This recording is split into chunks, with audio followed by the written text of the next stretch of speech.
네, 투동자 연구소의 황 소장님 모셨습니다. 안녕하세요. 안녕하세요. 네, 소장님. 네, 저희 채널에 처음 나오시다 보니까 간단하게 소개 좀 부탁드릴게요. 안녕하세요. 경제자유의 시작 투동자연구소 채널을 운영하고 있는 황 소장이라고 합니다. 만나서 반갑습니다. 자, 황 소장님 모시고 워낙 또 이 직장인들을 위해서 돈 모으는 방법이라든지 다양한 재테크 방법들 소개해 주시고 계셔서 하나하나 그 인사이트를 알아보겠는데요. 평범한 월 2, 300 정도 직장인이 월급만으로 1억을 모으려면은 어떤 통장에 얼마씩 납입하는 게 좋을까요? 일단은 월급만으로 1억을 모으는 게 사실 쉽지가 않거든요.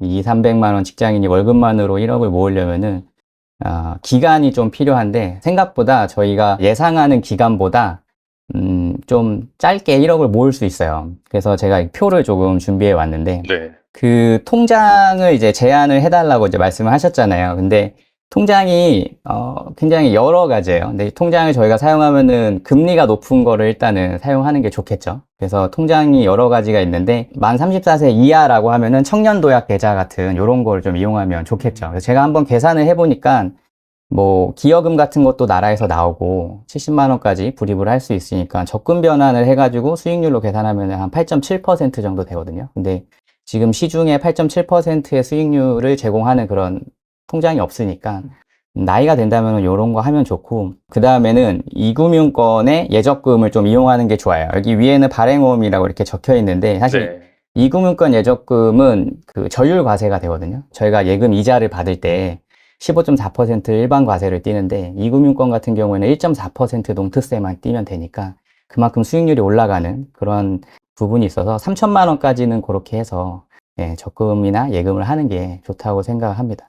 그래서 지금 제가 이렇게 정리해 온 거는 뭐 예치할 때는 3.9%, 적립식일 때는 4.85%, 이렇게 하는 게 발행어음이 그렇게 되고요. 네네. 이금융권은 3.9%가 예금, 뭐 4.5%까지는 적금, 뭐 이렇게 해주고, 1금융권 같은 경우는 좀 낮죠, 아무래도. 그래서 그렇죠. 예금이 네. 3.6%, 적금이 4% 정도, 그 정도 됩니다. 근데 제가 여기서 이제 말씀을 진짜 드리고 싶은 거는, 월급만으로 1억을 저희가 이제 모으자 했으면은 수익률에는 사실 크게 신경을 안 썼으면 좋겠어요. 제가 이렇게 좀 계산을 하는 걸 좋아해서 네. 계산한 거를 가지고 왔는데, 만약에 실수령 300만 원 직장인이 뭐 50% 정도 저축할 수 있다면은 예적금만으로 5년 만에 1억을 모을 수는 있어요.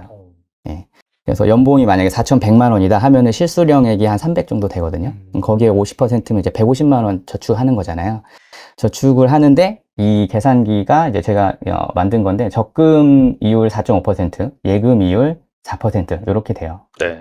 요렇게 해서 계산을 돌려보면은 이제 세후 이자까지 합쳐가지고 5년 만에 이렇게 1억을 모으는 거를 볼 수가 있습니다.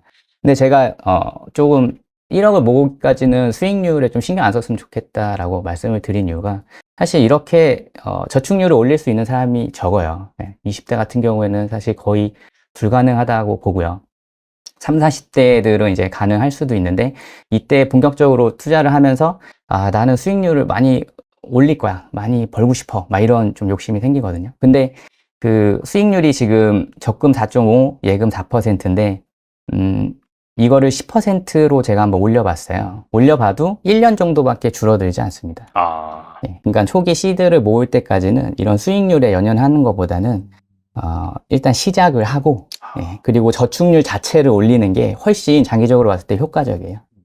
말씀 들어보니까 약간 단기간에 뭔가 거금을, 시드를 모으기 위해서는 막 기대 수익률이 너무 높은 그런 거보다도 그냥 안정적으로 모으는 게 훨씬 더 좋다라고 볼 수가 있겠네요. 그렇죠. 그러니까 기대 수익률이 아무리 높아도 시장을 막 이겨가면서 그렇게 매년 5년 동안 막 10% 먹는다는 게 사실 쉽지가 않거든요. 정말 어렵죠. 게다가 직장인은 본업이 있잖아요. 그렇죠. 일을 하는데 일을 하면서 투자판에 뛰어들어서 10%씩 매년 먹는다? 이게 보통 에너지가 쓰는 게 아니기 때문에 저는 차라리 그럴 바에는 1억을 목표로 하고 그냥 저축의 비율을 올리는 거를 목적으로 해서 하는 게 좀 현실적이지 않나. 저는 그렇게 생각합니다. 뭐 2배씩 번다, 뭐 50% 번다 하다가 까먹는 경우가 다반사니까. 그쵸. 차라리 초반에는 차근차근 잘 모으는 것이 무엇보다 중요하다. 이렇게 볼 수가 있겠네요. 맞습니다. 그리고 매달 파킹 통장과 CMA 통장의 순위를 매겨주시는데, 이거 재밌더라고요, 보니까. 그런 거예요. 네, 현 시점에서 이 여유 자금을 넣어두기에 가장 좋은 통장은 무엇일까요? 일단은 파킹 통장 모르시는 분들 위해서 살짝 설명해 드리면은 파킹 통장 이제 하루만 넣어 놓아도 이자를 주는 수시 입출금 통장을 의미해요. 예, 그리고 대부분 2금융권 상품이 이율이 높아요. 예전에는 1금융권 상품은 아예 없었어요. 전무했는데 요새는 조금 이벤트성으로 해서 6개월 동안 좀 고이자를 주는 파킹 통장 해서 이런 식으로 많이 나오는 편인데 대부분 2금융권에서 많이 나왔었고요. 예전에 CMA 계좌를 대체하는 그러한 상품이다 보시면 되고요. 현재, 말씀하신 것처럼 제가 매달 이렇게 파킹 통장 추천 순위를 이렇게 비교를 하거든요. 네. 이게 저도 필요해서 하는 거예요. 저도, 아, 예, 저도 이제 단기 자금을 굴려야 되니까, 필요해서 하는 건데, 지금 현재 상태에서 가장 괜찮은 상품은 에큐온 저축은행의 월급 더하기라는 네. 상품이에요. 월급 더하기 상품은 최대 이율이 3.6%고요. 그 다음에 최대 이율 적용 금액 한도가 5천만 원까지입니다. 그러니까 5천만 원을 넘어서면 3.6%로 안 주는 거죠. 예, 기본 금리만 주는 거고 2.1%. 그거 전에는 이제 3.6%의 연이율을 이렇게 적용을 해서 그렇게 드리게 됩니다. 그래서 이 2금융권도 예금자 보호가 돼요. 5천만 원까지. 그래서 저는 5천만 원까지 넣어 놓으세요라는 얘기는 하지 않고, 왜냐면은 세전 이자까지 합쳐서 5천만 원까지 예금자 보호가 되는 거거든요. 예. 그러니까 약 한 4,980만 원? 뭐 이렇게 넣어 놓으면은 완전히 예금자 보호를 받는다라고 생각을 하시면 될 것 같아요. 단기 자금을 굴리는데 뭐 그런 분은 많이 없을 거라고 생각하지만 왜냐면 제가 얘기하는 건 평범한 직장인들을 위해서 이런 걸 얘기하는 거거든요. 근데 5천만 원을 단기 자금으로 굴리면서 투자도 하고 있으면서 하시는 분들은 조금 드물거든요. 근데도 잠깐 뭐 집을 사거나 뭐 이렇게 할 때 단기 자금을 굴려야 되는 그런 자금이 있을 수 있어요. 그러면 5천만 원이 넘어가면은 방금 말씀드렸듯이 예금보험공사의 예금자 보호를 못 받잖아요. 그러니까 다른 파킹 통장 같은 거를 이용하시면 좋은데 지금 2금융권의 이제 경영공시를 보면은 많이 좋지가 않아요. 이제 부동산 PF 대출이다 뭐다 해서. 그러네요. 네. 네, 좀 좋지가 않아가지고, 저는 이거 2위로 추천을 하는 게, 이제, RP형, 그러니까 CMA 계좌죠. 미래에셋증권의 네이버 통장 RP형 CMA 계좌를 이용하면은 연 3.55%까지 1,000만 원까지 그렇게 해줍니다. 네, 그래서 그거 넘어가는 금액은 이제 여기다 넣어놓고, 네, 그리고 그것도 더 넘어가는 금액은 다른 파킹 통장 같은 거 찾아서 이제 하시면 되는데, 지금 제가 추천해 드릴 만한 그런 파킹 통장은 3위까지 제가 한번 꼽아보라고 하면은, 사이다저축은행에 입출금 통장이 있어요. 그건 3.2%까지 되거든요. 근데 여기에는 나와 있지 않아요. 왜냐면은 제가 정리를 할 때 최대 이율이 높은 거 순으로 이렇게 정리를 한 거거든요. 근데 이게 다, 이벤트성 상품이에요. 1금융권이긴 하지만 내가 3개월만 줄게, 6개월만 줄게. 뭐 이런 거라 이거를 장기적으로 끌고 가면 좀 이렇게 좀 귀찮아지실 수도 있어요, 사실. 그래서 좀 많이 추천을 드리지는 않고 사이다저축은행이 좀 괜찮다. 경영공시로도 좀 괜찮아서 그렇게 뽑아보면 될 것 같습니다. 단순히 뭐 최고 이율이 중요한 게 아니라 방금 말씀하신 경영공시 얼마나 안정성이 높냐, 그 은행이 그런 네. 부분도 잘 봐야 되는 거고요. 그죠? 그렇죠. 그런 거를 이제 따지는 이유가 예금자 보호 되는데 뭐하러 그걸 따지지? 어차피 돌려받을 건데 라고 생각을 하지만 예금보험공사에서는 지급 기한을 일주일 정도로 목표로 잡고 있어요. 2011년 저축은행 사태 때는 한 1년 정도 걸렸거든요. 9개월, 1년 이 정도 걸렸단 말이에요. 네. 10개월. 못 받은 사람은 없어요. 제가 예부에 물어봤어요. 예, 그런데 그 이후에 그만큼 큰 사태가 일어나진 않았단 말이에요. 근데 중간중간 저축은행 디폴트 되는 그런 은행들은 일주일 만에 지급이 된 걸로 제가 알고 있어요. 그러니까 행안부 공시자료 보면은 이제 그런 자료들이 있거든요. 우리 이렇게 준비하고 있다. 네. 뭐 이런 식으로. 예, 근데 그래서 일주일을 목표로 하고 있지만 어찌됐건 자금이 이렇게 묶이게 되는 거잖아요. 근데 만약에 전세 자금을 내가 줘야 되는데 묶였어. 정말 타이밍이 안 맞아서 만약 묶이면 이제 되게 곤란해지니까. 그렇죠. 네. 예, 그래서 저는 추천을 드릴 때 이율도 높고 그다음에 그 은행의 안정성 이런 거를 항상 고려해서 그렇게 추천하는 거예요. 그러니까 저는 제가 안 하는 건 추천을 안 해요. 예. 제가 선택을 한 거니까 이제 추천을 하고 그거 아닌 거는 뭐 제가 안 할 정도면은 예, 뭔가 문제가 있겠죠. 예. 그래서 그렇게 하고 있는 편입니다. 이런 것들은 또 계속해서 업데이트가 되니까 네. 뭐 이 방송을 보시고 직접 또 이렇게 소개해 주시는 그런 콘텐츠를 잘 보시면은 좋을 것 같네요. 예, 도움이 되시겠죠. 예. 그리고 1년 전에 예금 5%와 적금 7%를 비교해 주셨던 영상이 그 소장님 채널에서 큰 관심을 받았더라고요. 그래서 현 시점에서는 이 예금과 적금 중 어디에 묻어두는 것이 좋을까요? 제가 이 영상 만든 게 한 2년 정도 됐던 것 같은데 그때 이제 예금이 이율이 굉장히 높았었어요. 아. 6%, 막 6.5%, 와, 막 네, 이런 네. 거. 저도 아직까지 갖고 있는 그런 예금인데 그럴 때 이제 요거를 했던 이유가 저희가 옛날부터 저희 부모님 세대로부터 들은 거는 목돈이 있으면 예금해라. 그다음에 목돈이 없고 이제 목돈을 모으려면은 적금을 해라. 뭐 이런 이야기를 하셨고 저도 이렇게 듣고 자랐었잖아요. 근데 이게 산술적으로 계산을 해보면은 어떠한 상황일 때는 예금보다 적금의 이자가 더 많은 경우가 생겨요. 어떻게 그럴 수 있나 그거 생각할 수 있는데 일단 지금 상태에서 보면은 정기예금은 대략적으로 이금융권에서 3.9% 정도인 것 같아요. 네. 3.9% 정도인 것 같고 그 다음에 적금은 한 4.5% 정도인 것 같아요. 그러니까 지금 차이가 60bp 정도 차이 나거든요. 네네. 0.6% 정도. 근데 제가 이런 것들을 계산을 해보면은 대략적으로 예금과 적금의 이율이 0.3%, 그러니까 30bp 정도 차이가 나면은 그때부터는 적금이 좀 유리하다. 예, 요렇게 봐요. 그렇게 되는 이유가 적금을 들 때, 적금을 유지할 때 선납과 지연을 통해 가지고 조금 이자를 좀 높일 수가 있어요. 그래서 그 방법 조금 말씀드리면, 이 선납이연에 대해서 뭐 저희 채널 보시는 분들은 다 아시겠지만, 이제 모르시는 분 계실 수 있으니까, 일단 선납이연은 제가 가진 돈이 만약에 700만 원이 있어요. 700만 원을 예금에 가입할 거냐, 적금에 가입할 거냐, 어디가 이자가 많을까? 뭐 이렇게 생각을 한다 가정할게요. 그럼 선납이연은 가진 돈의 7회분 납입금이 되는 만기 금액으로 적금을 가입하는 거예요. 제가 700만 원 갖고 있으면 그냥 1200만 원 만기 적금을 가입하는 거예요. 예. 그러면 돈이 모자르지 않을까요? 100만 원씩 넣어야 되는데 7번밖에 못 넣잖아요.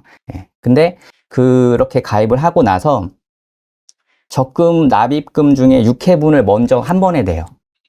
한 번에 내고 선납일수를 확보하는 거예요. 그러니까 선납일수 확보하는 게 뭐냐면은 적금은 제가 돈을 은행에 넣어 놓는 그 날짜와 제가 돈을 모르고 안 넣었어요. 혹은 일부러 안 넣었어요. 그러면은 지연이 발생해요. 그 마이너스 날짜. 이게 합쳐서 0이 되면은 이자가 그대로 나와요. 이게 은행 약관상 어쩔 수가 없어요. 네, 은행 약관에 나와 있는 거기 때문에 그래서 이 0을 맞추는 거죠. 근데 제가 6회분을 한 번에 냈으니까 한 번에 내고 그 다음에 100만 원이 남잖아요. 600만 원 냈으니까 그 100만 원을 파킹 통장에 넣어 놓는 거예요. 6개월 동안. 그 6개월 동안 이자가 붙겠죠. 붙고 7회차 분을 내야 될 때 그 100만 원을 내는 건데 이게 우리나라 달력 날짜가 어떤 달은 30일, 어떤 달은 막 28일, 30일 이렇게 되잖아요. 그러니까 네. 그 날짜를 약간 맞출 필요가 있어요. 그 중간에 100만 원 넣는 걸로 그걸 약간 맞추는 거예요. 맞춘 다음에 돈을 안 넣어요. 안 넣고 만기까지 기다렸다가 만기 전날 예적금 담보대출을 합니다. 그러니까 제가 700만 원이 적금에 들어있으니까 그 담보로 해서 95%까지는 은행에서 이제 대출을 해주거든요. 네. 근데 대출에 가상금리가 있어요. 제가 만약에 4% 적금을 들으면서 이제 했으면은 거기에 가상금리 1.5%에서 2%를 붙여가지고 이제 대출을 해줘요. 그런데 저희는 하루만 쓰는 거잖아요. 그 돈을. 다음날 만기니까. 그 하루 이자가 얼마 안 됩니다. 뭐, 한 500만 원을 저희가 더 지금 빌려야 되니까 500만 원 하면 한 800원 후반대 800원 네. 그 정도밖에 안 돼요. 그래서 그거 내고서 그렇게 해서 얻게 되면은 이자가 예금보다 훨씬 많이 되는 거죠. 왜냐하면 적금을 어떻게 보면 레버리지를 써서 이제 적금을 든 격이 되니까 그렇게 해서 선납이연을 하면은 요렇게 될 수 있어요.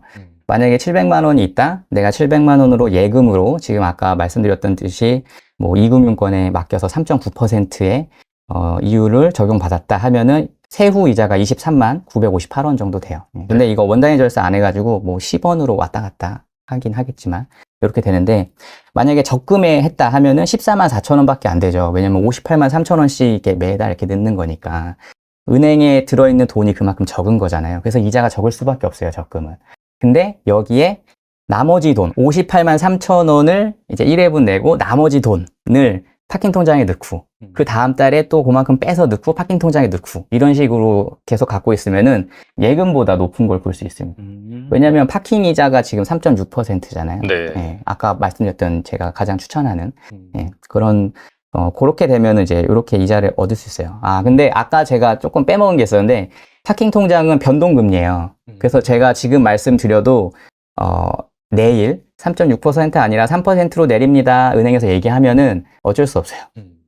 바로바로 그냥 변동되니까 그 점은 좀 참고해 주시고 아무튼 이렇게 해서 24만 3,729원이 됩니다. 그래서 더 많은데 여기에 방금 말씀드렸던 선납이연까지 이제 섞으면은 26만 원 정도 됩니다. 3만 원이나 더 많이. 예, 그러니까 3만 원 그거 별로 뭐 그렇게 크지 않네 복잡해 이렇게 생각을 할 수도 있지만 이렇게 생각하면 좋을 것 같아요. 내가 예금을 들면 15.4% 일반과세 내야 되는데 그거 2%만 세금 낸다. 예, 왜냐면 요 차이가 한 13% 정도 차이거든요. 예. 그러니까 그렇게 생각을 하시면 나는 거의 뭐 저율과세로 이렇게 운영할 수 있네. 적금을 들어서 뭐 이렇게 또 생각을 할 수가 있어요. 저 선납 같은 경우에는 정말 좋은 팁이 아닌가 생각이 되네요. 예, 근데 이게 편법 같은 거라 예, 약간 어떻게 보면 편법이죠. 그래서 네네네. 이게 한창 유행했을 때는 이게 뭐 제가 만든 게 아니에요. 이거가 여기에 관한 책이 한 15년 정도 전에 나왔었어요. 예, 구르는 돈에는 이끼가 낀다라는 그런 책이 있었는데 거의 한 10년 정도 됐죠. 근데 그 책이 나오고 나서 그 전까지는 예금과 적금의 금리 차이가 엄청 많았어요. 막 1, 2% 정도 됐었어요. 이 책이 나오고 나서 이게 이렇게 맞춰지게 됐어요. 그러니까 시장도 어떠한 전략이 나오면 엣지가 이렇게 사라지는 예, 그렇죠, 사실. 예, 그런 부분이 있었습니다. 그래서 요거 만약에 그래서 이거 날짜 언제 이렇게 맞추는 거 좀 헷갈린다 생각하시면은 네. 네이버에 네. 선납이형 계산기 검색하시면 됩니다. 그래서 요거 이렇게 들어가면은 선납이형 계산기 맨 위에 이렇게 떠요. 제가 만든 거 아니에요. 네네. 네, 저는 시트를 만들어서 이제 운영을 하고 요거 떠서 이렇게 내가 가입할 기간 뭐 날짜 적으면은 이렇게 가입한 기간 한번 적어 볼까요? 그래서 뭐 제가 적고 뭐 4%다. 적어서 그래서 이렇게 플랜 설정하면은 이렇게 11일 날 6회분 내라, 3월 12일 날 1회분 내라, 그 다음에 9월 10일 날 대출 받아라. 뭐 이렇게 계산이 다 됩니다. 네. 그래서 요거 이용하시면 좀 편할 것 같아요. 아까 말씀하신 것처럼 너무나 많이 알려지면은 또 그 기회가 사라지기 때문에 여러분만 좀 알고 계시면서 잘 활용하시면 좋겠다라는 네. 생각이 들고요. 그렇죠. 앞서서도 이 발행어음 잠깐 소개해 주셨잖아요. 네네. 그래서 예금보다 나은 재테크 수단으로 발행어음이 또 주목을 받고 있는데 발행어음 좀 생소할 것 같아요. 그래서 여기에 대해서 설명해 주시면 좋을 것 같아요. 일단 발행어음은 1년 만기로 약정 이율을 적용해주는 그런 기업이 발행한 어음이에요. 그러니까 어떻게 보면은 단기 채권이라고 볼 수도 있을 것 같아요. 예. 제가 아까 말씀드렸듯이 한 2년 전에 뭐 예금에 대해서 선납위원회에 대해서 말씀드렸다고 했잖아요. 근데 그때도 발행어음의 이율이 굉장히 높았었어요. 그래서 이제 그런 거를 소개를 했었는데 지금 한국투자증권의 퍼스트 발행어음을 보면은 1년물 365일이 3.9%예요. 그리고 정액 적립식이 4.85%입니다. 이런 발행어음의 장점과 단점이 굉장히 뚜렷한데 장점은 시중은행보다 이자가 높죠. 아까 1금융권 한 3.6%밖에 안 된다 말씀드렸으니까. 그래서 1금융권 예금보다는 발행어음이 조금 이자가 높고 그 다음에 발행어음보다는 뭐 A등급 회사채가 약간 이자가 더 높고 뭐 이런 식이거든요. 그러니까 리스크 프리미엄이 조금씩 붙는다 보시면 되죠. 근데 단점이 뭐냐면 예금자 보호가 안 돼요. 예금자 보호가 안 돼서 원금 손실 가능성이 존재합니다. 그러니까 이 원금 손실이 되려면은 그 발행한 금융사가 파산하면 돼요. 파산하면 되는데 개인적으로는 안정성이 많이 낮지는 않다. 파산할 가능성이 매우 적은 거 아닌가? 뭐 이렇게 생각을 해요. 왜냐면은 일단은 기업들도 전부 다 신용 등급이 있잖아요. 저희도 다 신용 등급이 있듯이. 그렇죠. 예, 기업들도 다 있는데 1금융권 이제 안전하다 생각하고 뭐 KB금융, 뭐 국민은행 같은 경우에는 AA 등급이에요. AA 플러스 등급, AA 플러스 등급이거든요. 등급이. 근데 요런 발행어음 같은 경우에는 AA 등급 정도 돼요. 예, AA 등급 정도 되는데 저희 우리나라 그 3대 신용평가사가 3개 있어요. 이제 한기평, 한신평, 나신평 뭐 이렇게 있거든요. 한국기업평가, 한국신용평가, 나이스 신용평가 이렇게 3대가 있는데 이 신용평가 회사에서 평균 누적 부도율을 발표를 해요. 우리가 이렇게 신용평가 했는데 이 어떤 등급을 받은 그 기업이 부도가 날 확률이 몇 %야, 몇 년 동안 몇 %야, 뭐 이런 거를 이제 발표를 하는데 AA 등급 같은 경우에는 25년 동안 0%입니다. 부도가 안 됐었어요. 예. 그러니까 1998년부터 2023년까지 AA 등급은 파산이 없었다, 디폴트가 없었다. 뭐 이러한 자료가 있기 때문에 뭐 과거에 이랬다고 미래에 무조건 안 될 거다 뭐 이런 건 아니지만 거의 1금융권에 준하는 그 정도 신용 등급을 갖고 있는 단기채다 보니까 그 정도의 안정성은 갖고 있다. 뭐 이렇게 말씀을 드릴 수 있을 것 같아요. 이게 뭐 제가 알기로는 증권사 뭐 이런 데서 발행하는 걸로 알고 있는데 네, 사실 맞습니다. 증권사가 뭐 글쎄요 제 기억에는 뭐 망해서 뭐 그래 그러니까 인수가 되거나 그쵸. 그런 이벤트는 네. 있었는데 망해서 없어지거나 그런 적은 없었던 걸로 알고 있긴 그렇죠. 하거든요. 보통은 네. 이제 인수가 되는 게 네. 보통이고요. 네. 예. 막 자산 규모가 막 47조 막 이런 식이니까 예, 그 규모가 굉장히 크다고 볼 수 있습니다. 그래서 발행어음 이제 매수 그럼 어떻게 하지? 뭐 이렇게 생각하실 수 있는데 증권사 어플 들어가시거나 뭐 홈페이지 들어가시면은 매수를 할 수 있어요. 계좌를 갖고 있으면은 그렇게 쉽게 매수가 가능하고요. 그러니까 저는 좀 비대면을 선호하거든요. 아, 은행이든 뭐든 투자를 어떻게 하든 왜냐면 직장인이니까 직장인들은 비대면이 이제 좋죠. 그렇죠. 예, 네. 저희가 뭐 연차 쓰고 저희까지 가가지고 막 이렇게 기다리고 할 수 없잖아요. 그거 3.9% 이제 먹자고 이렇게 하는 게 힘드니까. 그래서 이제 비대면으로 충분히 매수 가능하고 근데 이제 현재 금리로서는 메리트가 없어요. 3.9%면 아까 제2금융권하고 예금금리 똑같잖아요. 어떻게 보면. 예, 그러니까 크게 금리로는 메리트 없고 선납위험 뭐 이런 거 안 되니까 또 적금으로도 크게 메리트는 없다. 뭐 이렇게 생각이 들고요. 근데 존재에 대해서는 좀 알아둘 필요가 있다. 왜냐면 갑자기 확 튀는 경우가 있거든요. 어. 예, 제가 그 전에 이 영상을 소개했을 때도 그때 확 튀어가지고 그때 이제 발행어음은 1년 동안 쏠쏠했죠. 예. 그래서 이런 거를 좀 알아둘 필요는 있다. 이렇게 생각합니다. 그리고 채널에서도 주식 관련해서도 말씀을 해주시고 온 걸로 알고 있는데 최근 폭락 등으로 주식 투자가 좀 무섭다 이렇게 생각하신 분도 계실 것 같아요. 그런 분들이 주식 대신 뭐 ISA 그다음에 IRP 계좌에서 사모을 만한 ETF가 있다면 무엇이 있을까요?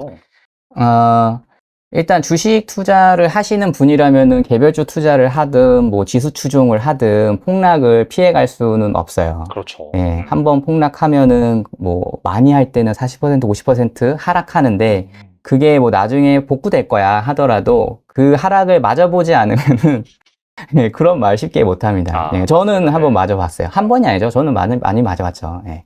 지수 추종을 계속 하고 있으니까요. 그런데 요거를 조금 피해갈 수 있는 방법, 완화할 수 있는 방법은 있다고 생각을 해요. 이것도 뭐 완전히 절대적인 건 아니에요. 미래는 아무도 모르니까 이런 걸 절대적으로 너무너무 확신하는 사람은 약간 저는 의심할 필요가 있다라고 생각합니다. 예, 미래는 어떻게 될지 몰라요. 근데 여태까지의 그런 과거를 봤을 때 어떤 식으로 하면은 좀 피해갈 수 있냐면 제가 이렇게 표를 두 개 갖고 왔는데 하나는 2000년부터 2012년, 하나는 2013년부터 2023년까지예요. 13년, 11년 이렇게 자른 거죠.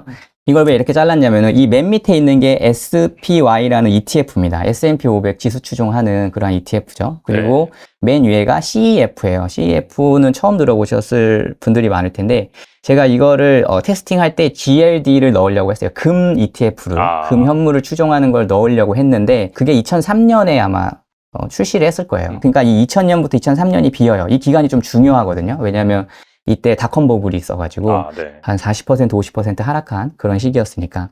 그래서 CEF는 금과 은을 추종하는 그러한 펀드라고 보면 됩니다. 거의 움직임이 비슷해요, GLD랑. 그래서 요거를 넣어서 한번 포트폴리오를 구성을 해본 거예요. 그래서 SPY 같은 거에 100% 넣었다 하면은 거의 13년간 제자리인 걸 볼 수 있어요. 예. 근데 저희가 투자를 할 때 한 50년 하거든요. 평범한 직장인이면. 왜냐면 20대 때는 투자 잘 안 할 거고 30대 때 이제 돈 모은 걸로 가정도 꾸리면서 뭐 이렇게 할까 하면서 재테크 좀 해볼까 이렇게 하거든요. 근데 그런 나이가 이제 80까지 정도 투자를 할 수 있을까? 좀 사실 그렇게 생각이 들어요. 그러니까 50년 이상은 하기 좀 힘들 것 같다. 그런 면에서 이제 워렌 버핏님 굉장히 대단한 거죠. 워렌 버핏은 그냥 대단한 건데 90이니까. 예. 근데 50년밖에 안 되는데 그 투자 기간 중에 13년을 날린다? 그러면은 굉장히 타격이 커요.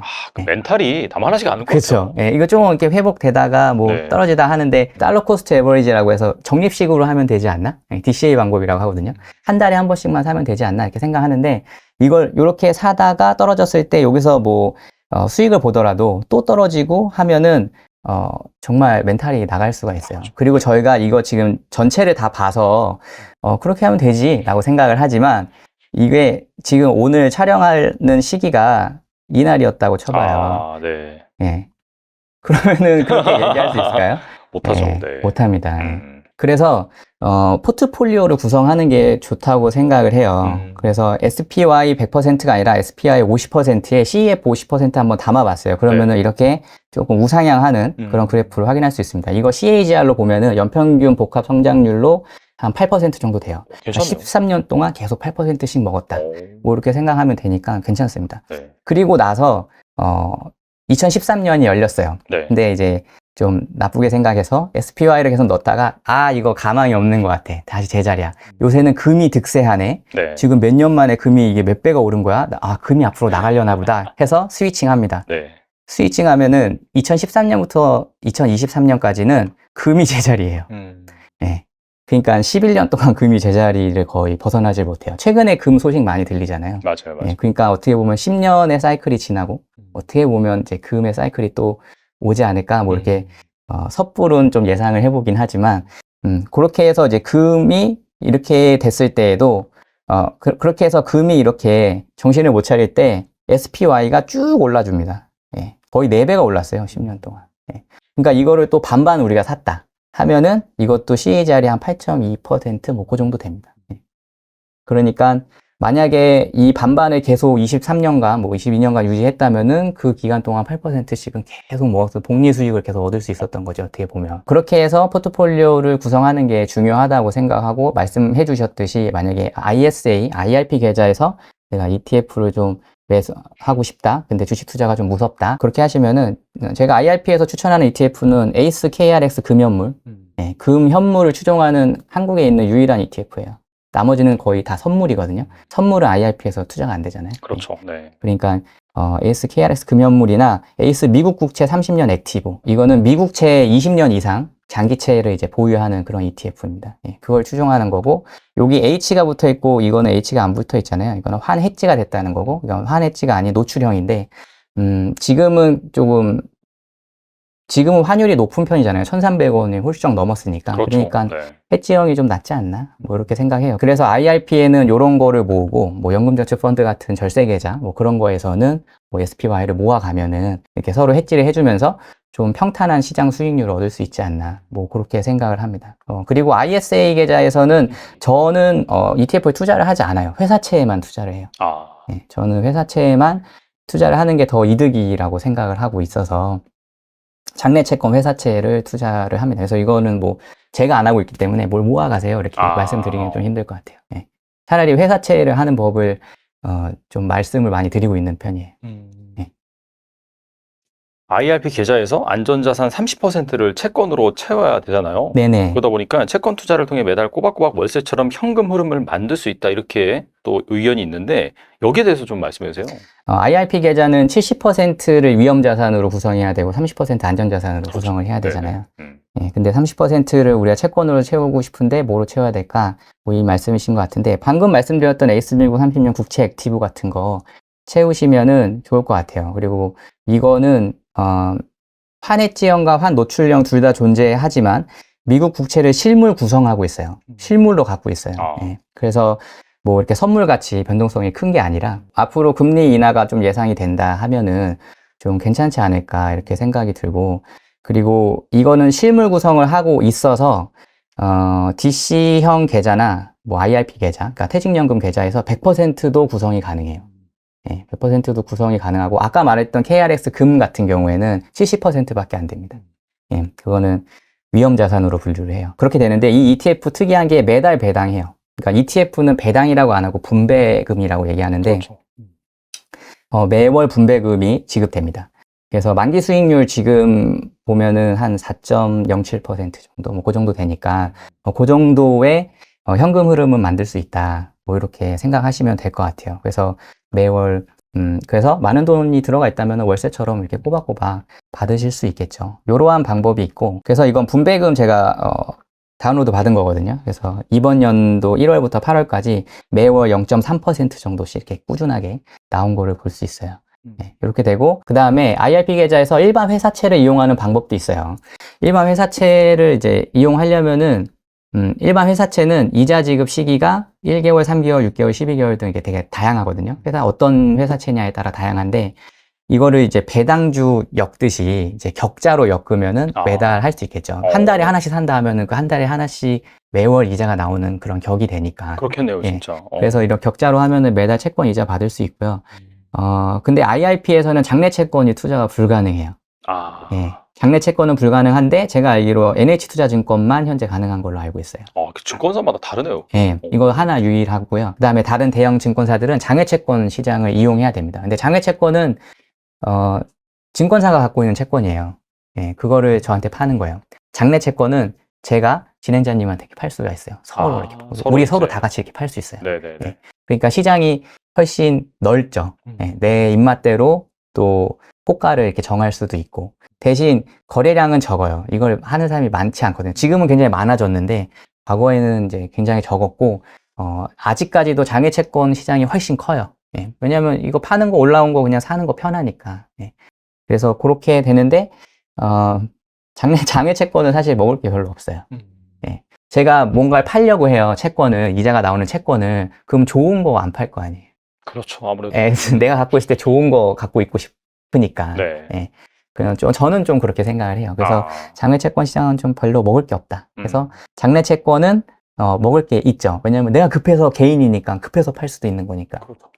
예, 그래서 장내 채권 투자를 하면 좋은데 이제 IRP는 좀 제한이 있으니까 요건 또 ISA 계좌에서 투자하는 거를 좀 추천을 드립니다. 예.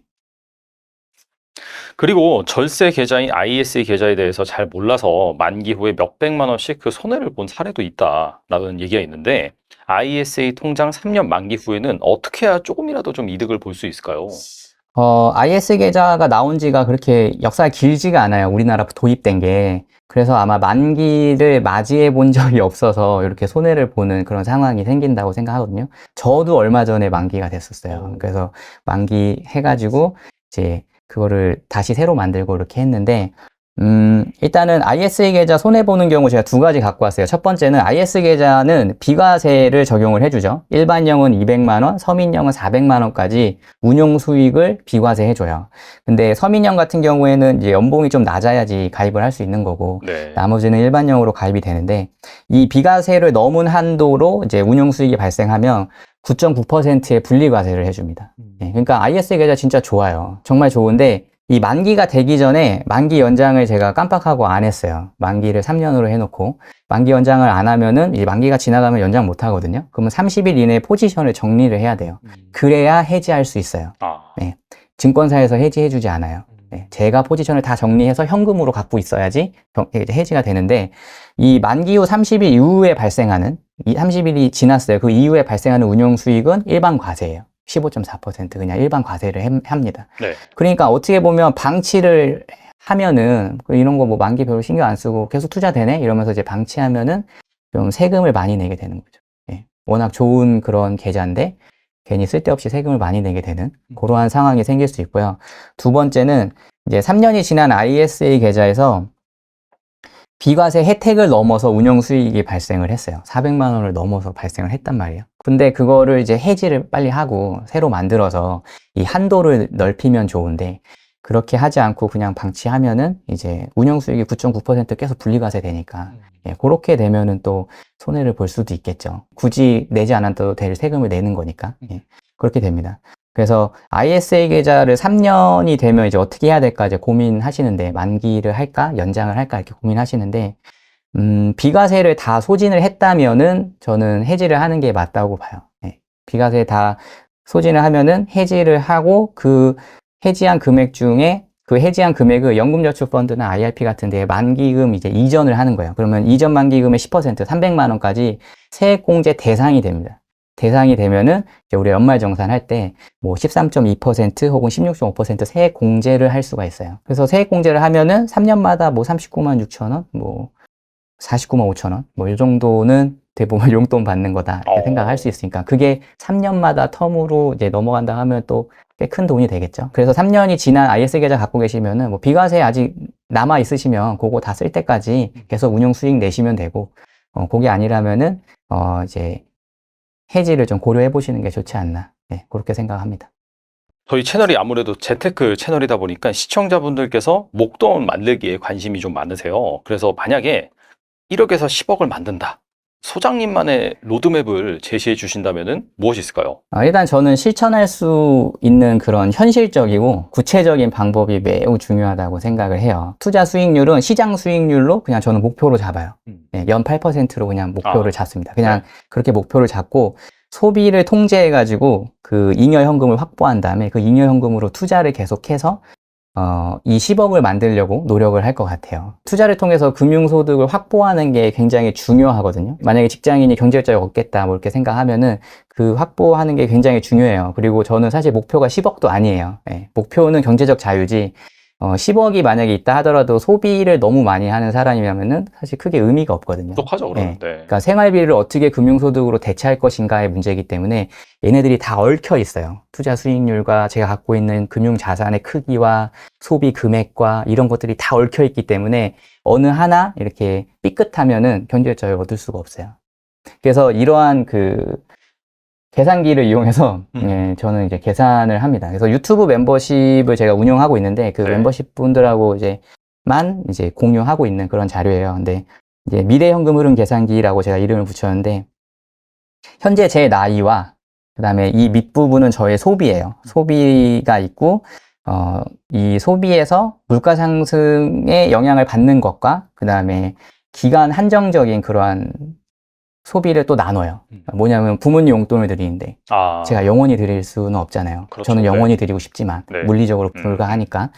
예, 그래서 그런 부분은 내가 몇 살 때 이제 기간 한정적으로 생활비가 빠지겠구나 이런 생각을 하고 기본적으로 생활비는 인플레이션 영향을 받아서 매년 3%씩 그렇게 증가한다 이렇게 가정을 합니다. 예, 그래서 여기 인플레이션도 넣어놔요.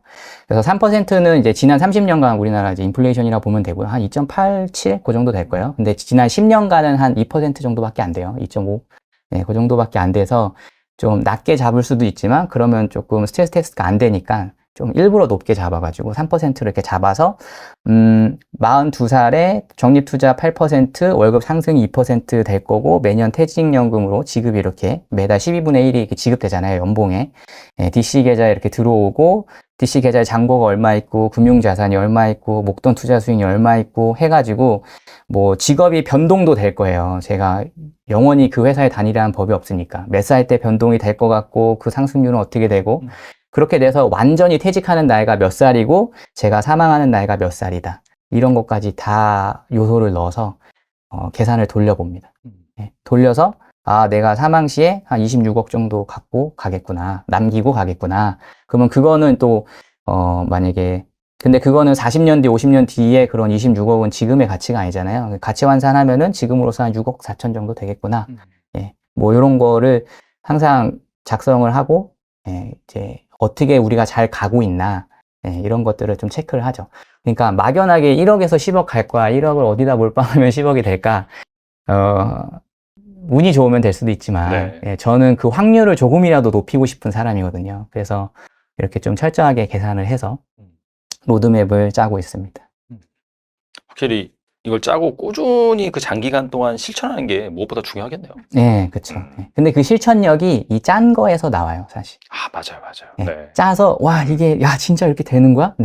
나 중소기업 다니는데 이게 되다 보니까 와 그럼 나 이거 될 수도 있겠다. 그 힘으로 나갈 수 있거든요. 근데 안 짜면은 이거 벌어서 뭐해? 예, 이렇게 돼버린 거예요. 그래서 다 날아가 버리고 없어지고. 그래서 저는 이러한 로드맵을 꼭 짜보시는 거를 좀 추천을 드려요. 예. 그리고 열심히 일해도 돈을 못 모으는 직장인이 반드시 끊어내야 할 행동, 습관이 있다면 무엇이 있을까요? 여러 가지 있겠죠? 굉장히 여러 가지 있는데 제가 그냥 하나만 꼽아봤어요. 제가 생각할 때 이제 저한테 얘기하는 거예요. 저 옛날을 생각했을 때 가장 나쁜 습관은 문제가 뻔히 보이는데 문제를 해결하지 않는 거예요. 문제가 뻔히 보여요. 근데 그 문제를 해결하지 않는 거죠. 그러니까 왜 사람들이 조금 돈을 못 모을까 이런 걸 제가 생각을 해보면은 그냥 제 과거를 생각해서 돌이켜보면 일단 저희가 소득은 시간을 팔아서 돈을 벌어요. 노동력을 이제 치환해가지고 돈을 벌죠. 근데 시간에 한계가 있어요. 9 to 6 일하니까 하루에 9시간 정도밖에 일을 못 하잖아요. 예. 근데 이거를 고용주 한 명한테 팔아요. 이 시간을. 네. 예. 그러니까 더더욱 한계가 생기죠. 예. 하다못해 이러한 유튜브도 몇만 명씩 보는데 근데 그러한 시간을 써서 그런 사람들한테 다 팔아야 되는데 그렇지 않고 한 명한테만 판다는 거죠. 근데 어쩔 수 없어요. 직장인이니까 어쩔 수 없어. 여기까지 왔으니까 이제 어쩔 수 없어요. 그러면 이거 갖고서 어떻게 하면은 타개할 수 있을까? 이런 거를 고민을 이제 해봐야 되는 거죠. 예. 그래서 이게 지금 소득의 한계로 이어지는 거 오케이. 그럼 나 그냥 인지했어. 이제 이거 여기서부터 이제 시작을 하는 거예요. 그 다음이 소비예요. 소비인데 이제 돈을 못 모으시는 분들은 소득보다 지출이 많은 분들이죠. 예. 그래서 그런 사람들은 이제 핑계 대죠. 버는 게 적어서 어쩔 수 없다. 그리고 일하는데 너무 스트레스 많이 써서 좀 해소할 필요가 있다 하면서 이제 돈을 쓰고 내 행복이 중요하다. 뭐 이렇게 하기도 하고 하면서 이제 카드 빚이 발생이 되죠. 조금씩 발생이 되거나 카드 빚을 인지를 못해요. 그러니까 월급날 다 돈이 빠져나가는데 그럼 월급날로 그거를 썼다라고 생각하는 거죠. 이미 한 달 빚을 계속 지고 있는 건데 그걸 인지를 못하고 그렇게 카드를 계속 쓰면서 그렇게 되죠. 만약에 이 소비가 이어지면은 투자할 돈이 없어요. 그러니까 월 잉여 현금이 전무한 거예요. 그리고 조금씩 나올 수는 있어도 그 투자 수익이 미미해요. 만약에 제가 5만 원 남겼어요. 그거 투자해. 이거 아까 말했듯이 비대면 계좌 개설해서 이렇게 하면 8% 얻을 수 있어. 4천 원 얻을 수 있어 하면은 네. 하겠냐고요. 안 하죠. 5만 원 갖고 그 4천 원 얻으려고 그걸 안 한단 말이에요. 그렇죠. 그러니까 이 금액이 좀 커지면은 그래도 내가 40만 원씩 들어올 텐데 라는 생각으로 할 수는 있지만 그런 원동력이 이제 적게 되는 거예요. 그래서 한 방에 벌고 싶다. 막 이런 생각만 계속 하죠. 예. 그런 생각을 하는 사람들의 특징이 가정의 재물을 파악을 못해요. 지금 얼마 있어? 얼마 써? 얼마 남겨? 그러니까 장사를 하려면 그게 필요하잖아요. 그러니까 저는 경영인이에요. 저희 집안을 가정을 경영을 하고 있거든요.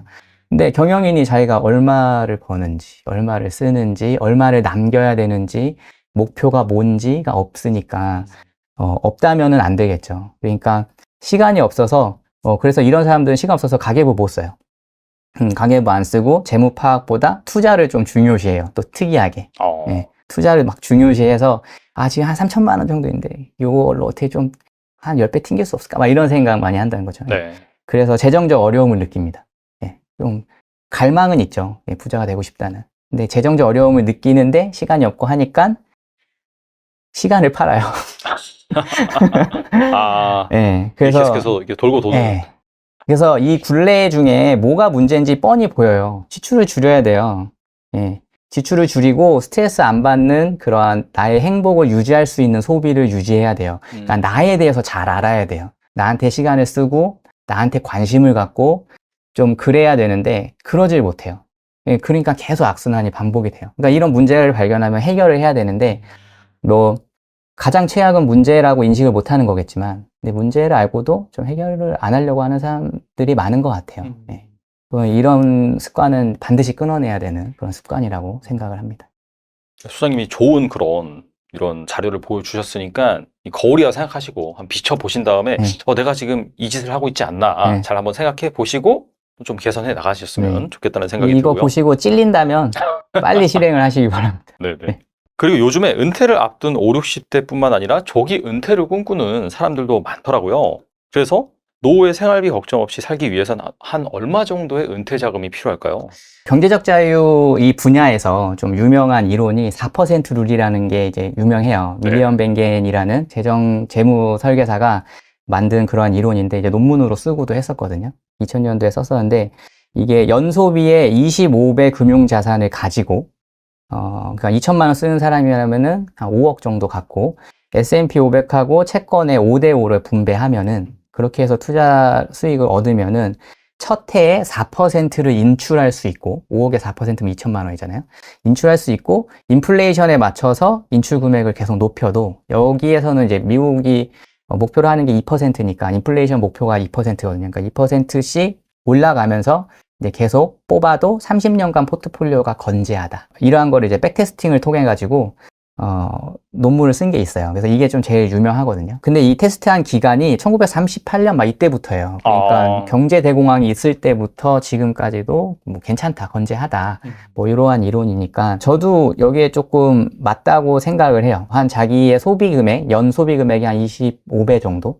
그 정도 있으면은 은퇴 자금으로 충분하지 않나 이렇게 생각해요. 근데 그건 물론 투자를 하는 사람의 이제 투동자인 사람의 경우고요. 만약에 금융 투자를 하지 않는다면요. 현재 1년에 2천만 원 사용하시는 분들이 인플레이션 고려해서 50년 동안 한 22억 5,600만 원 정도 필요합니다. 요 정도 돈 있으면은 그냥 투자 안 하고 계속 지금 2천만 원 쓰고 내년에 2천만 원 플러스 3% 올라간 돈 쓰고 그렇게 50년 동안 사용하시면은 다 쓰고 가실 수 있어요. 어떻게 50년 동안 보면. 이렇게 인플레이션을 고려하는 이유가 생활의 질을 맞추기 위해서거든요. 지금 사는데 나는 아무런 문제가 없어. 나 지금 너무 행복해. 좋아. 라는 상태면은 그냥 그대로 이제 올라가면 되니까 이제 지금 나는 좋아했는데 오늘 먹던 짜장면이 내년에는 3% 올라갈 거니까 예, 그러면 짜장면 못 먹잖아요. 그러면 그렇죠. 불행해지잖아요. 네. 예, 그러니까 생활의 질이 낮아지니까 그것 때문에 이제 인플레이션을 고려하는 거고요. 이렇게 뭐 그냥 은퇴자금으로 얼마 있으면 돼요? 뭐 이렇게 되게 단순한 그런 질문이긴 하지만 이게 계산을 하려면은 요 정도의 요소는 알고 있어야 돼요. 월 지출액이 얼마인지, 현재 금융자산 얼마인지, 내가 투자 수익률 몇인지, 인플레이션 몇인지, 퇴직 언제 할 건지, 기대적으로 남은 여명이 얼마나 되는지 이런 거를 좀 예상을 해서 그런 요소들을 알고 있어야지 정확하게 계산이 가능한데 한 5억 정도 있으면 2천만 원 사용하시는 분이 이제 예금 적금 해가지고 8%, 그러니까 그렇게 수익률을 얻을 수 있다. 그러니까 예금 8%라는 말은 이제 예금 8%인 상품은 없으니까 저희가 투자를 해야겠죠. 예. 해서 이렇게 얻을 수 있으면은 이렇게 우상향하는 그래프를 남기고 예, 그렇게 자산을 남길 수가 있어요. 예. 그래서 좀 강조하고 싶은 거는 투자 수익률을 엄청 많을 필요 없다. 예, 그거고 그 다음에 투자 수익률 뭐 8% 밖에 안 되잖아요 라고 말할 수는 없지만 시장 수익률 정도잖아요 라고 이렇게 말할 수 있는 거고 5억이 그렇게 엄청 멀진 않거든요. 그렇죠, 예, 사실. 그렇죠. 네. 사실 돈 이제 아까 말씀드렸듯이 300만 원 직장인이 5년이면 모을 수 있는데 50% 적금하면 그렇죠. 그러면 배우자를 만나요. 그런 배우자를. 그러면 2년이면 되잖아요. 2년 반. 예, 네네. 이게 산술적이라고 생각하는데 제가 진짜 그랬어요. 예, 저희 가정이 거의 2년에 1억 넘게 모으거든요. 예, 그렇게 계속 모아왔어요. 예, 모아와서 지금 여기 있어요. 예, 그러니까 그게 그렇게 막 올림픽 나가서 금메달 따는 것처럼 굉장히 힘든 건 아니거든요. 예, 어느 정도는 할 수 있습니다. 예, 그 정도는 평범한 직장을 다니는 사람 수준이라면 충분히 할 수 있다고 저는 생각하거든요. 뭐 두 분 다 막 엄청 대기업 다니고 그런 게 아니고. 전혀 아니에요. 네, 전혀 아니고. 예, 전혀 아닙니다. 네네네. 예, 저는 네. 이 오피셜, 네, 저는 그냥 네네. 방사선사예요. 작은 병원 다녀요. 네네네. 네네. 배우자는 지금 행정직 그냥 예, 음. 그런 학교 행정직에 다니고 있고요. 예. 지금 육아휴직 중이에요. 2년 동안 육아휴직 중. 저도 육아휴직 중인데. 그러세요. 예. 그러니까 어느 정도 자산을 쌓으면은 거기서 저희가 이제 선택을 할 수 있어요. 이거 계속 킵 고잉 할 거야? 계속 벌 거야? 아니면은 너 은퇴할 거야? 너 먼저 은퇴. 너 먼저 쉬어. 뭐 이런 식으로 해서 이제 같은 팀이잖아요. 그렇죠. 예, 네. 팀끼리 이제 상의를 해가면서 그러면 음. 내가 난 이번 연도에 그냥 반 정도로 줄일 거야. 그리고 내가 하고 싶은 거 좀 하고 싶어. 예, 한다든지 그렇게 선택권이 주어지게 되거든요. 그래서 이렇게 은퇴 자금을 그렇게 한번 계산을 해보면은 생각보다 엄청 멀리 있는 건 아니다라는 생각하실 수 있지 않을까. 예, 그렇게 생각합니다. 그렇다면은 소장님께서 생각하시는 가장 확실한 노후 준비는 무엇인가요? 일단 저는 실패하지 않는 노후 준비가 되려면은 소득과 소비와 투자와 경영 이 네 가지 파트가 다 제대로 돌아가야 된다고 생각해요. 저희가 사업체를 굴리듯이 뭐 사업체를 안 굴려 보셨겠지만 대체적으로 알잖아요. 이 기업이 굴러가려면은 일단 안정적인 소득이 있어야겠죠. 저희가 평범한 직장인이지만 이제 충분한 금융자산을 쌓아야 된다는 걸 지금 알았잖아요. 한 5억까지는 쌓아야 되네. 뭐 이렇게 알았으니까. 그러면 안정적인 직장을 일단 확보해야 돼요. 그게 첫 번째겠죠. 여기서 이제 확보를 하고 합리적인 소비를 해야겠죠. 이제 행복을 침해하지 않는, 내가 불행하지 않는 그 정도의 소비를 어느 정도까지 낮출 수 있나. 예, 그거를 낮추고 이제 통제를 해야겠죠. 왜냐면 이걸 낮추면은 은퇴 자금이 많이 내려가니까요. 전 2천만 원으로 해서 5억이라고 얘기했는데 그럼 이거 1,000만 원 되면 2억 5천만 있으면 된다. 뭐 이렇게 생각할 수 있잖아요. 그러니까 요거를 많이 낮추려고 최대한 노력을 해야 되고 그 다음에 그렇게 해서 남은 잉여 현금이 있을 거예요. 매달. 그거를 이제 포트폴리오 운영을 하면서 금융소득을 확보하는 거죠. 저는 시간이 한계가 있으니 나가서 일을 할 테니 너는 돈을 네가 벌어와라. 돈을 이제 일하게 하는 거죠. 그렇게 해서 소득을 확보하고 이 전체적인 걸 총괄을 해야 돼요. 전략적으로 경영을 해야겠죠. 뭐 가계부도 써서 소비 지출도 해야 되고 또 재무제표 같은 것도 작성하고 손익계산서 같은 것도 작성을 하고 이렇게 해서 가계 상황을 정확하게 파악을 해야 돼요. 그러니까 우리가 지금 여기서 소득을 더 올릴 것인가 소비를 더 줄일 것인가 투자를 더 할 것인가에 대한 결정은 거기서 나오게 돼요. 그래서 그런 것들을 계속 지금부터라도 해 나가면은 이런 확실하게 노후 준비가 되지 않나. 그렇게 생각합니다. 이게 언뜻 듣기 엄청 복잡할 것 같고 뭐 이렇게 하지만 사실 하나 분야 보면은 그렇게 크게 엄청난 지식이 필요한 건 아니에요. 그래서 충분히 노후 준비가 될 수 있지 않을까 네, 그렇게 생각합니다. 네, 오늘 나와주셔서 정말 좋은 말씀 많이 해주셨는데 끝으로 이 영상을 보고 계시는 시청자분들을 위해서 한 말씀만 부탁드립니다. 평범한 직장인의 경제적 자유라는 분야에 대해서 제가 이제 열심히 연구하게 된 계기가 있었어요. 제가 결혼을 하고 나서, 가장이 되고 나서 책임감이 좀 무거워져서 와, 나 월급이 너무 적은데 이거 어떡하지? 뭐 이런 생각을 했었고, 그때부터 이제 수동자 연구소의 전신이 되는 그러한 이제 전략이 뭘까? 굉장히 책을 많이 탐독하면서 그렇게 쌓아왔는데 또 2년 전에 또 아이를 얻으면서 또 그 무게감이 더 이제 더 네. 무거워졌죠. 근데 다행인 거는 제가 좀 늦게 결혼했거든요. 제가 35살에 결혼했었는데, 뭐 지금에는 좀 늦지 않은 거라고 볼 수도 있지만, 저는 좀 늦었다고 생각했는데, 재테크 분야를 좀 공부해가지고 좀 남부럽지 않게 살 수 있게 됐다. 예, 제가 가진 거에 비해서, 예, 제가 가진 능력이나 뭐 저의 뭐 직업이나 이런 거에 비해서 좀 남부럽지 않게 살 수 있게 된 거하고, 제가 시간을 쏟은 이 노력이 좀 헛되지 않았구나. 그리고 막 말도 안 되는 불가능한 영역에 도전한 건 아니었구나라는 거를 확인을 했어요.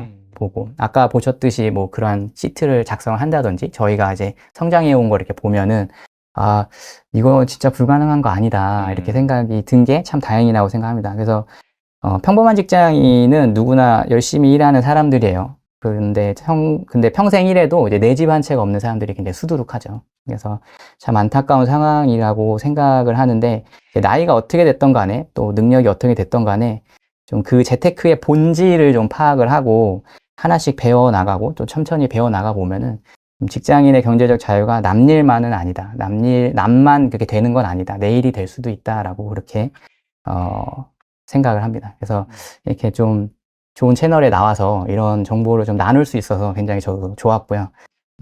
또 제 채널인 수동자 연구소 돌아가서 전 또 열심히 연구하고 열심히 달릴 테니까 또 계속 지켜봐 주셨으면 좋겠습니다.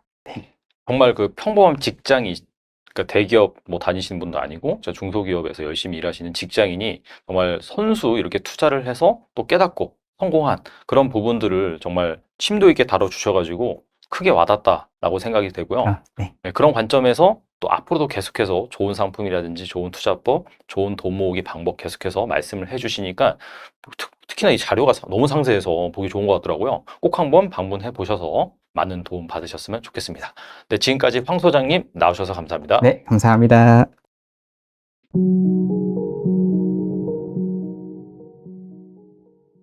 네, 각병열 이사님 모셨습니다. 안녕하세요. 예, 안녕하십니까?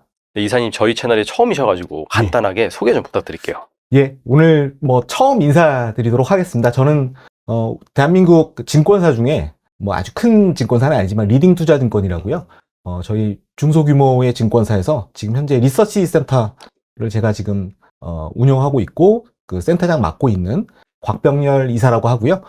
주로 저는 이제 투자 전략을 제시를 드립니다. 네네. 그러다 보니까 오늘 이제 드릴 수 있는 부분들 중에서 아마 자산 배분이라든지 투자 전략, 그리고 당연히 투자 전략의 굉장히 핵심적인 부분은 이제 어떤 스타일로 갈 거냐가 또 관건이 될 텐데, 오늘은 사실은 그 스타일 중에서 대단히 유용하다라고 제가 믿고 있는 이 배당과 관련돼 있는 스타일에 대해서 조금 아주 오늘 좀 심층적으로 좀 말씀드리려고 제가 준비해 왔고요. 그리고 사실 저는 제가 책을 뭐 한 8권 정도 썼는데 그 책 중에 사실 이 배당주 책이 있습니다. 예. 그래서 제가 두 번째로 썼던 그 배당책이 있는데 그 부분에 대한 소개들도 좀 오늘 좀 드리면서, 그리고 또 제가 최근에 썼던 책 그 가치주 투자에 대한 부분들이 있는데, 어쨌든 배당 투자라고 하는 건 사실 가치 투자에 굉장히 가깝거든요. 그렇죠. 그렇다 보니 오늘은 좀 그런 부분들 중심으로 해서 좀 도움 드릴 수 있는 이야기 좀 많이 드리려고 준비해 왔습니다. 네, 투자 전략을 담당하신다고 하셨는데, 그래서 이제 상대적으로 약간 가치주, 배당주, 안전한 투자에 대해서 말씀하셨는데, 최근에 또 출간하신 책이 절대 잃지 않는 주식 투자예요. 맞습니다. 또 이 부분과 또 연계가 되는 것 같은데, 하나하나 한번 여쭤보도록 할 텐데요. 최근에 월배당 ETF에 대한 이 투자가 상당히 인기가 많잖아요. 이사님께서는 이미 오래전부터 당장 배당주 투자에 뛰어들어야 된다라고 말씀하셨는데, 이 배당 투자를 계속해서 주목해온 이유는 무엇일까요? 예, 아무래도 사실 우리가 투자라고 하면은 이 두 가지가 있을 겁니다. 아마 주식을 투자하신다고 생각하시면 우리가 그냥 매매 차익을 얻는, 그러니까 어떻게 보면 되게 싸게 사가지고 비싸게 팔아서 그 차익을 남기는 어떤 그런 투자가 있을 것이고요. 어떻게 보면은 뭐 벤자민 그레이엄이라든지 전통적인 가치 투자자들이 생각하는 기본적인 논리는 굉장히 어떻게 보면 주가가 저평가돼 있는 싸게 사가지고 이게 고평가 됐을 때 팔라라고 하는 논리가 될 겁니다. 이거는 전통적인 어떻게 보면 안전만이라고 볼 수 있고요. 근데 대부분 사람들이 어떻게 생각하시냐면 사실은 우리가 그 배당주 투자나 이런 것들에 대한 가정은 기본적인 가정은 사실 장기 투자에 대한 가정이 깔려 있습니다. 지금 말씀드린 중간에 매도를 한다든지 하게 되는 가정에는 주식을 사가지고 어떻게 보면 그냥 많이 먹겠다라고 하는 그런 논리가 있다면 사실 우리가 주식이나 채권 같이 만기가 주식이라는 건 만기가 없지 않습니까? 그렇죠. 맞아요. 그리고 채권은 또 만기가 정해져 있습니다. 그리고 그 만기가 정해져 있는 상태에서 이자를 주는 어떤 형태고 주식은 그 어떻게 보면은 만기가 없는 상황에서 그냥 그때그때 우리가 이익을 많이 났을 때 그거의 일정 부분을 주인에게 이제 되돌려주는 어떤 그런 구조이기 때문에 사실 우리가 노후를 좀 생각한다라고 보면 주식이라고 하는 게 어떻게 보면은 영원히 지속될지는 모르겠지만 가정상에서는 우리가 영원히 지속될 거라고 보거든요. 네네. 그렇다고 보면 우리 노후도 이제 길어지고 그러다 보면은 이렇게 만기가 정해져 있는 것들보다는 만기가 좀 긴 상태에서 그래도 안정적으로 내 수익을 지켜줄 수 있는 그 따박따박 배당으로 어떻게 보면 내 노후를 설계한다든지 이럴 수 있는 방법이 하나가 있는 것이죠. 그래서 어떻게 보면은 주식을 좀 만기 보유, 좀 길게 가지고 가신다는 그런 개념 하에 나는 이거를 뭐 시세 차익을 거둔다기보다는 배당도 좀 이걸로 내 어떻게 보면 미래에 내 노후 설계할 거야. 이런 분들한테 굉장히 좀 아주 적당한 게 제가 봤던 배당인 것 같고요. 그리고 또 좋은 거는 이 배당주라고 하는 건 전통적인 어떻게 보면 가치 투자의 성격을 아주 많이 가지고 있습니다. 네네. 아무래도 배당을 한다라는 것 자체는 기본적으로 우리가 현금이 많지 않으면 우리가 보유하고 있는 현금이라든지 우리가 잉여 현금 흐름이라고 따박따박 우리 이 기업이 굉장히 안정적으로 수익을 내지 않으면 사실 또 따박따박 줄 수가 없습니다. 그러다 보면 우리가 장기 투자하기 이거 괜찮은 것 같다. 이렇게 생각하실 수도 있는 부분이니까 결국은 우리가 이 배당이라는 논거 하에서도 지금은 이 주가 대비해서 배당 수익률이 굉장히 높다라고 하는 것들은 뭐 이랬을 가능성이 높은 거죠. 지금 주가가 충분히 많이 빠져가지고 그 주가 대비해서 주는 배당액이 굉장히 매력적이다라는 것도 그 기업이 또 저평가됐을 기현성들도 또 가지고 있거든요. 네네. 그래서 어떻게 보면 가치 투자의 논거랑 되게 맞는 거죠. 저 PER 아니면 고배당 수익률을 우리가 투자하는 것들은 기본적으로 그 기업이 내재 가치보다는 좀 저렴할 때 들어가자라고 하는 논리니까 어떻게 보면 지금에 딱 맞는 게 아닌가. 만약에 주식을 내가 싸게 사고 싶다라고 하는 그 생각이 있으시더라도 그러면 한번 얘는 가치 주니까 이게 한번 저평가됐을 때 한번 사보는 어떤 그런 논리도 한번 우리가 생각해 볼 수 있는 부분들이기 때문에 제 생각에는 굉장히 배당주 투자는 공부를 많이 해두시면 어떻게 보면 좀 길게 봤을 때 지금 당장 막 유용하지 않으실 수 있어도 길게 봤을 때 내 연금 자산을 관리하는 방법, 내 어떻게 보면 우리 3대 무슨 절세 계좌라고 우리 많이들 일컫지 않습니까? 네. 그런 절세 계좌를 관리하실 때 굉장히 유용한 도구다. 내가 그 무기를 하나 가지고 있는 거다. 이렇게 생각하실 수 있다고 생각이 됩니다. 최근에 약간 시장 상황을 말씀을 드리자면은 경기 침체 우려로 증시가 한번 폭락을 했잖아요. 예. 블랙 먼데이라고도 말을 하긴 하는데 일정 부분 회복하긴 했지만은 또 앞서서 또 금리 인하가 예정돼 있고 미국 대선 이슈 있고 상당히 좀 불확실성이 크단 말이죠. 증시가 또다시 폭락하는 것이 아니냐 이런 우려도 있는데 이런 상황에서 뭐 월배당 투자 괜찮을까요? 어떻게 보세요? 사실 요 부분과 관련돼서 제가 좀 그림을 좀 준비해 왔는데 한번 그림 보시면서 좀 설명을 드리겠습니다. 사실 지금 보여드리는 그림이 지난 2020년 이후부터 해서 미국이 이제 금리 인하했던 시기들을 제가 노란 박스에 이렇게 표시를 좀 해드렸습니다. 그리고 그 밑에 그림은 보시면 그 시기랑 그냥 오버랩 해가지고 S&P 500의 성장주와 가치주의 상대 지수를 제가 한번 그려봤습니다. 여기서 이제 그 파란 선, 밑에 있는 파란 선이 올라가면은 시장 대비해서 지금 성장주들이 훨씬 더 아웃퍼포 한다라고 보시면 되고요. 내려간다라고 할 때는 가치주들이 아웃퍼포 하는 국면이 펼쳐진다고 보시면 되는데요. 아주 재밌게도 이 노란 선이 전부 미국의 금리 인하가 됐던 시기였는데, 보시는 거대로, 이 아래에 있는 파란 선과 빨간 선은 모두 지금 밑으로 내려가고 있습니다. 이 밑으로 내려가고 있다는 얘기는 뭐냐면, 금리 인하 전후에는 기본적으로 미국의 스타일 로테이션, 그러니까 어떤 주식의 스타일로 갈지에 대한 부분을 스타일 로테이션이라고 그냥 쉽게 말씀드리면 되는데, 금리 인하 전후로 어떤 게 유리했는지를 봤더니 성장주들보다는 가치주, 그리고 모멘텀주, 막 시장에서 막 좋다고 얘기하는 그런 것들보다는 배당주가 훨씬 더 좋았다라고 하는 것들을 우리가 발견하실 수가 있습니다. 이거는 지금도 저는 해당이 된다고 생각이 됩니다. 오늘도 보면은 요 며칠 보시게 되면, 나스닥 지수랑 필라델피아 반도체 지수가 별로 좋지가 않습니다. 굉장히 큰 변동성을 보여주는데, 지금 아주 재미있는 현상이 시장이 조정을 받고 나서도 지금 다우지수 같은 경우는 지금 사상 최고로 가고 있거든요. 근데 다우지수가 기본적으로는 가치주들이 훨씬 더 제일 성질이 많죠. 네. 많다라고 보시면 되기 때문에 어떻게 보면 금리 인하 전후에 발생하는 그 스타일 로테이션, 어떤 스타일로 갈지에 대한 부분들이 지금도 굉장히 좀 반영되는 과정이다. 그래서 우리가 기존에는 우리가 뭐 빅테크, 미국의 어떻게 보면 IT, 뭐 우리가 흔히 아는 뭐 엔비디아 이런 것들 굉장히 많이들 좋아하셨는데 금리 인하 전후로는 아무래도 금리 인하라고 하는 게 경기가 불안정했을 때 발생하는 거지 않습니까?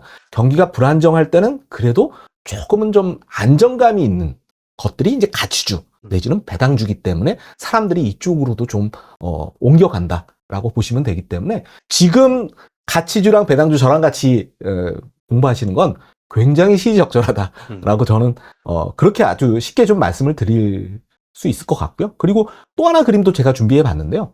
실제로 앞서는 제가 좀 긴 텀을 좀 보여드렸지만 금리 인하 전후 지금이 금리 인하 뭐 미국 금리 인하 하기 한 달 정도 전이지 않습니까? 네네.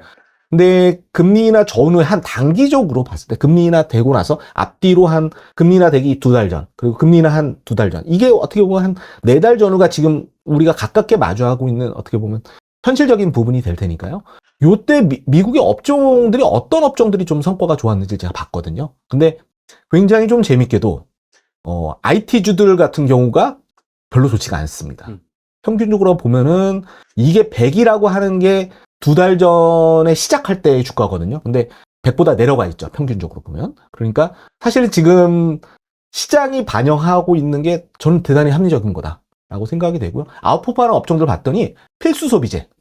우리가 필수 소비재가 아주 대표적으로 뭐 코카콜라라든지 이런 것들 네네. 들어가 있지 않습니까? 지금 월마트라든지 이런 것들이 필수 소비재거든요.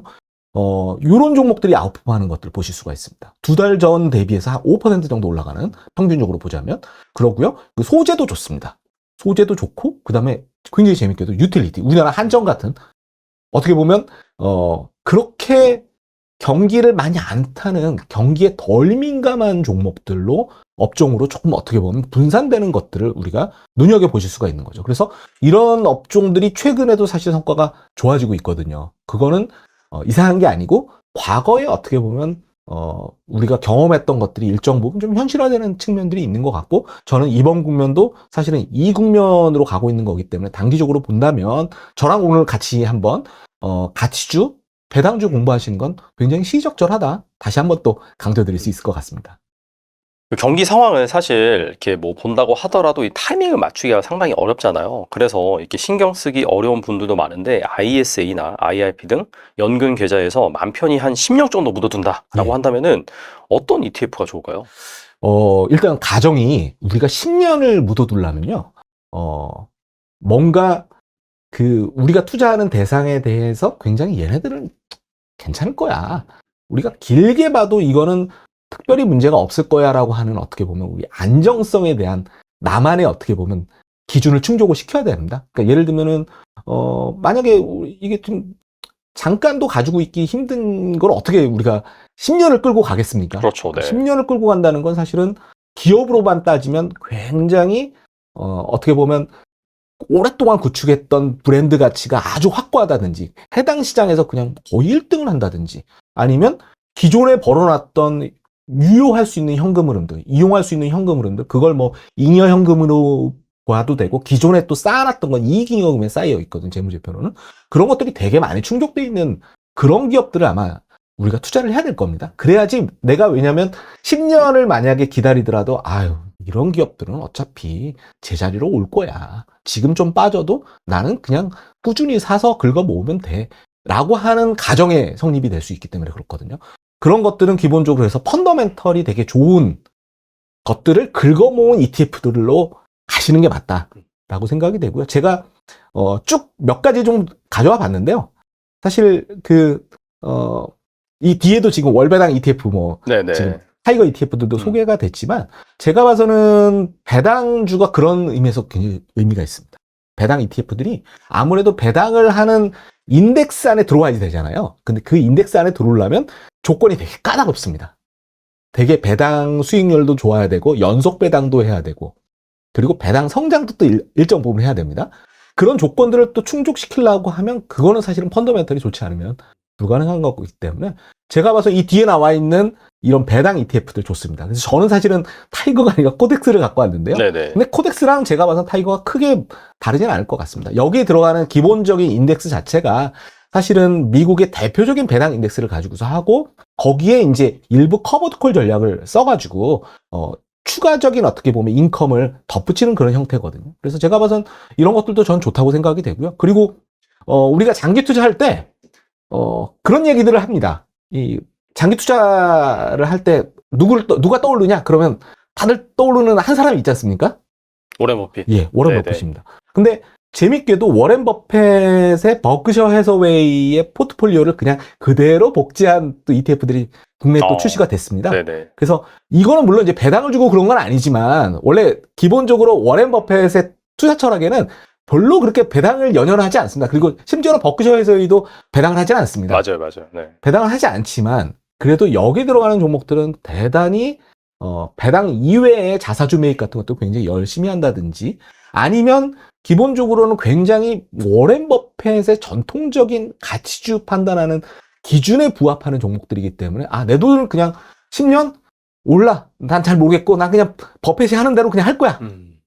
근데 그게 별거 아닌 것처럼 보이지만 버핏이 하라는 대로 하는 사람도 그렇게 많지는 않습니다. 그렇죠. 그게 네. 왜냐면 굉장히 힘듭니다. 맞아요, 장기 투자를 해야 되는 거기 때문에 그러면 그냥 내 돈 버핏한테 맡길 거야 라고 하면 제가 봐서는 지금 KB스타 버크셔 포트폴리오 탑 10이라고 하는 ETF를 제가 가져와 봤는데 그런 것도 저는 좋다고 생각이 됩니다. 왜냐?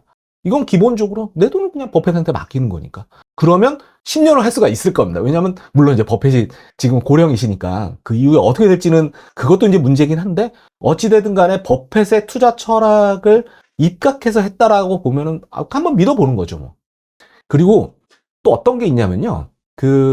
지금 타이거 지금 ETF가 소개가 되어 있으니까 타이거 ETF 중에 미국 캐시카우 100이라고 하는 ETF가 있습니다. 이거는 이제 캐시카우라고 하는 거는 현금 창출을 잘하는 기업들을 추정하는 인덱스거든요. 그거를 추정하는 ETF라고 보시면 되는데 당연히 현금 흐름이 좋은 기업들은 이거 앤드 배당이 될 가능성이 굉장히 높다라고 보시면 될 것 같고요. 그리고 업력이 또 대단히 오랫동안 이 현금을 창출하는 어떻게 보면 그 파이프라인을 굉장히 잘 만들었을 기업들이거든요. 그래서 이런 기업들, 현금 흐름을 잘 창출하는 기업도 내가 장기 투자하기엔 대단히 좋은 그런 ETF다. 이렇게 생각하셔도 좋을 것 같아서 타이거 미국 캐시카우 100도 좀 그런 의미로 가져와 봤고요. 그리고 이런 얘기만 계속 드리면 왜 우리나라 ETF는 없냐 이럴 것일 것 같아서 제가 하나 갖고 와봤는데 하나로라고 하는 곳에서 주주가치 성장 코리아 액티브라고 하는 그러니까 지금 우리나라 밸류업 이야기들이 굉장히 많이 나오고 있지 않습니까? 네네. 그래서 주주가치를 추종하는 어떻게 보면 기준을 통해서 어떻게 보면 저평가되어 있는 종목들을 넣어서 우리나라 밸류업에 어떻게 보면 수혜를 받겠다라고 하는 그런 개념들이 들어가 있으니까 제가 봐서는 국내를 만약에 생각하신다고 하면 제가 봐서 이 밸류업과 관련되어 있는 부분 좀 지속적으로 관심 가지셔도 좋으실 것 같습니다. 그리고 제가 생각했을 때 그냥 우리가 왜 우량주라고 많이 부르지 않습니까? 왜 장기 투자라고 하면 다들 얘기하시는 게 그러면 저평가된 우량주를 사야지.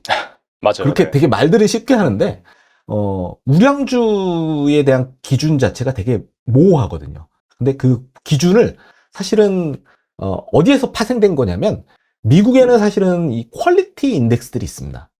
이 퀄리티 질적으로 좋다라는 거지 않습니까? 질적으로 좋은 종목들만 모아놓고 있는 ETF들이 있거든요. 사실은 그래서 우량주라고 하는 개념이 기본적으로는 미국에서 MSCI에서 이 퀄리티 인덱스들이 소개되는 과정에 그게 지역이 우리나라에서 그 퀄리티 스탁들이 그냥 우량주 이렇게 그냥 직역이 된 측면들이 있거든요. 근데 그 철학 그대로 운용하고 있는 ETF들이 있습니다. 그 우리나라에도 지금 상장이 돼 있거든요. 코덱스의 MSCI 퀄리티 ETF라고 물론 이게 좀 거래가 많이 안 되는 단점이 있긴 한데 그 철학에 입각해서 만든 거다 라고 봐주시면 되니까요. 이거는 제가 봐서는 만약에 미국 주식 좋아하시는, 미국 ETF를 그냥 하시는 분들 같은 경우도 이 퀄리티라고 하는 것들을 쳐보시면은 그 ETF들이 나오는데 그 철학 자체가 기본적으로는 미국의 우량주를 찾는 거다. 그리고 미국의 우량주를 찾는 방법 그렇게 어렵지 않습니다. ROE가 좋은 종목을 찾는다든지 아니면은 얘네들 같은 경우 이익의 변동성 같은 거 되게 중시하거든요. 그래서 이익의 변동성이 되게 낮은 종목을 찾는다든지 이런 기준으로 좀 하고 아마 또 다른 기준들로 쓴 것들도 있을 겁니다. 지금 제가 말씀드린 건 MSCI 기준이니까요. 그래서 그 부분도 한번 참고해 보셔도 좋으실 것 같습니다. 그래서 아무래도 제가 지금 장기 투자할 때 지금 강조드린 게 뭐 배당, 버크셔 해서웨이, 버핏, 그 다음에 현금 창출 잘하는 놈, 그리고 우량주. 네. 이런 키워드들이 있는 걸로 하시면 됩니다. 그러면, 왜냐면 그 ETF를 구성하는 그 철학이 거기에 이제 시작됐던 거기 때문에 제가 봐서 그런 키워드들이 있는 ETF들로 하시면 장기 투자하실 때도 이건 철학이 그런 거니까 내가 좀 힘들더라도 난 참을 거야. 이런 게 성립이 될 수 있으니까 한번 그런 쪽으로 만약에 장기 투자하실 분들은 생각해 보셔도 좋으실 것 같습니다. 그리고 배당주를 고를 때 배당 수익률이 높은 종목을 일반적으로 사람들이 예. 뭐 먼저 생각할 것 같긴 한데 오히려 이런 종목들을 조심해야 된다라고 예. 말씀하신 이유가 무엇일까요? 일단 배당 수익률을 그 공식 그냥 간단하게 좀 설명을 드리면요. 그냥 주당 배당금을 주가로 나눈 값입니다. 그렇죠. 배당 수익률이라는 게. 그러니까 이거는 여러 가지 의미가 있습니다. 지금 내가 만약에 주가를 되게 싸게 샀다면, 그러니까 주가가 되게 싸다라고 하면 배당 수익률이 높겠죠. 당연히 이 분모가 작아지니까. 그렇죠.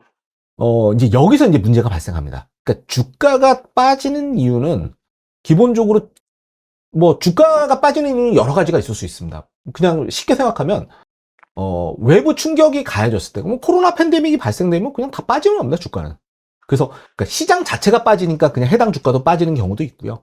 그 다음에 이게 해당 주가라고 하는 게 그냥 사이클이 있을 수도 있습니다. 왜냐하면 그 업력 자체가 뭐 예를 들면은 대표적으로 반도체가 그렇죠. 반도체 업황이 좋을 때가 있고 나쁠 때가 있으니까 좋을 때는 주가가 좋은 거고 나쁠 때는 나쁜 거니까. 그래서 주가는 또 그런 사이클을 따라 움직인다 보니까 그냥 왔다 갔다 원래 하는 걸 수도 있습니다. 그래서 이 주가가 분모가 빠지게 되면 사실 배당 수익률이 되게 많이 올라가는데 이 주가가 빠지는 원인이 뭔지를 보는 게 되게 중요합니다.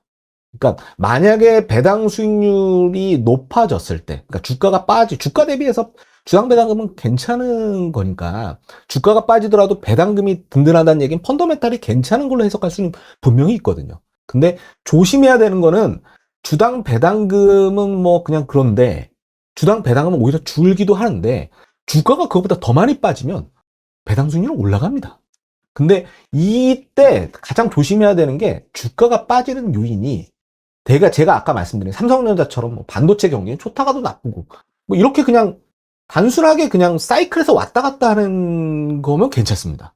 왜냐하면 그냥 그거는 마치 저는 제 책에선 그냥 아주 좋은 침대 매트리스라고 생각했거든요. 그러니까 예를 들면은 매트리스가 이렇게 움츠러들 수도 있지만 용수철처럼 이렇게 삼성전자나 이런 것들은 또 올라갑니다. 원래 자리로 올라가려고 하는 복귀하려고 하는 관성이 굉장히 강한데 그 관성이 강한 종목을 하시는 게 좋거든요. 그게 왜냐면 그래야지 내가 싸게 산 것들이 제자리로 갔을 때 내가 싸게 사면은 그 안전마진을 먹기 때문에 이제 우리가 그렇게 표현을 하는데 그게 아니라 예를 들면 과거에 뭐 대표적으로 저는 예전에 지금 스마트폰이 나오기 이전에 저는 그 당시 때 그냥 우리가 플립폰들이 그렇다고 봐요. 대표적인 모토로라 같은 경우 아니겠습니까? 네네. 당시 주가가 많이 빠져가지고 배당 수익률이 높아졌다고 쳐요. 근데 그때 만약에 모토로라를 만약에 샀다. 이 배당 수익률이 높아가지고. 그럼 어떻게 됐을까요? 모토로라가 주가가 빠진 거는 삼성전자가 이렇게 원래 관성으로 돌아가는 그런 게 아니라 이미 시장 자체가 완전 바뀐 거거든요. 아무도 이제 플립폰을 안 쓰니까. 그렇죠. 맞아요. 산업 자체가 이미 다 죽어버린 겁니다. 그 산업 내에서 1위가 중요한 게 아니라 산업 자체가 훅 가버리면 의미가 없거든요. 그래서 그런 식으로 주가가 빠지는 이유가 이게 되게 일시적인 건가? 순환적인 것 때문에 일시적으로 그런 건가? 아니면 이게 진짜 구조적으로 이 기업이나 이 산업 자체가 구조적으로 이건 퇴출되는 산업이기 때문에 그래서 주가가 왕창 빠진 건가? 그거는 가려내셔야 되는데 물론 쉽진 않습니다. 쉽진 않지만 그래도 그거 공부 많이 하셔야 됩니다.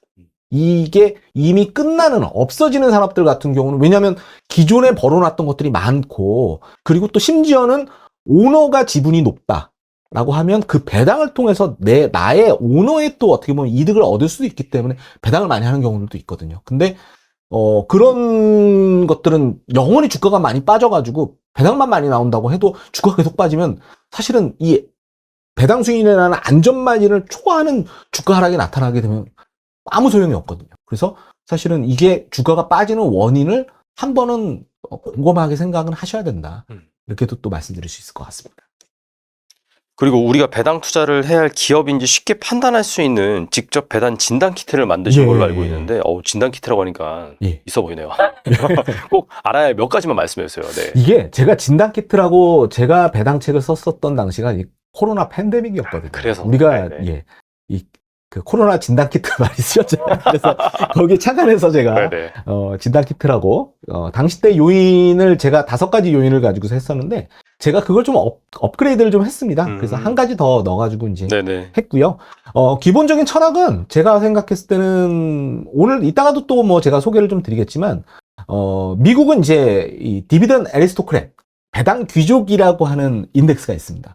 이게 배당을 미국은 어떤 게 중요하냐면 연속 배당이 되게 중요하다고 봅니다. 그러니까 뭐 연속 배당을 만약에 50년 이상 연속 배당한 기업들 미국 되게 많습니다. 그런 기업들을 뭐라고 부르냐? 뭐 디비던 킹이라고 부릅니다.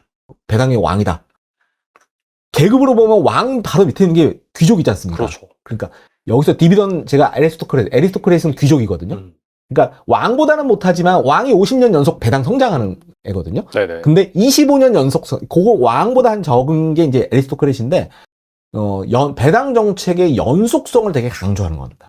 그러니까 왜냐하면 배당도 이게 해본 놈들이 계속 하는 거지 않습니까? 그렇죠. 기업들 네, 입장에서. 네. 왜냐하면 배당하려면 그 안에 있는 주주들을 또 설득해야 되고 이사회 설득하고 그런데 한 번 배당을 하기 시작하면 모든 기업들은 또 관성이 있습니다.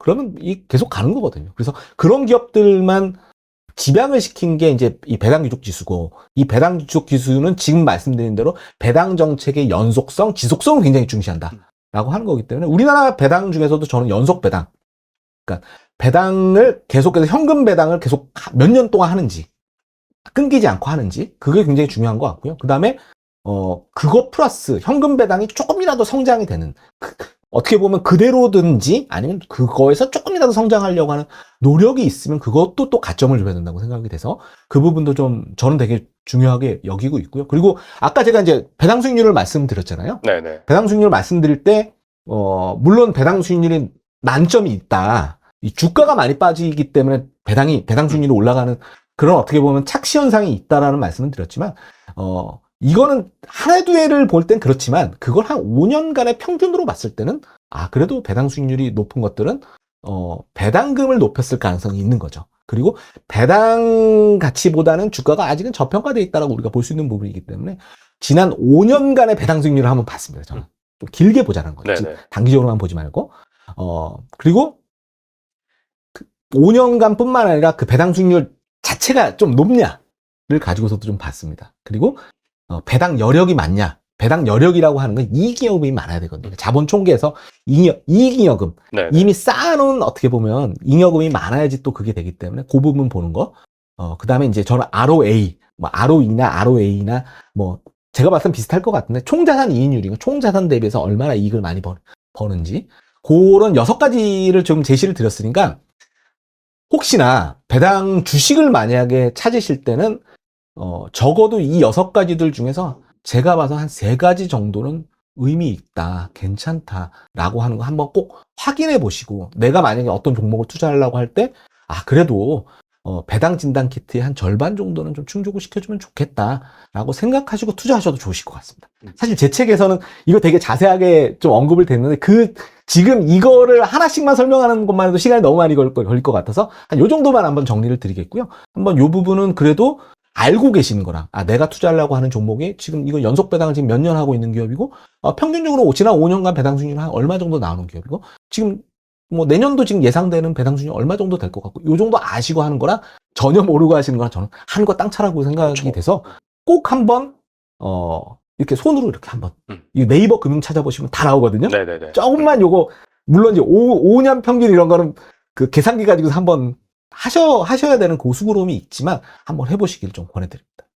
그리고 이전에 출간하신 책에서 방금 말씀하신 그 배당주 책인 것 같아요. 국내 알짜 배당주를 추천해 주시기도 했는데 최근에 보니까 막 밸류업이라든지 해서 약간 네. 그런 기대감이 있잖아요. 그래서 현 시점에서 좀 눈여겨봐야 할 배당주가 있다면 뭐가 있을까요?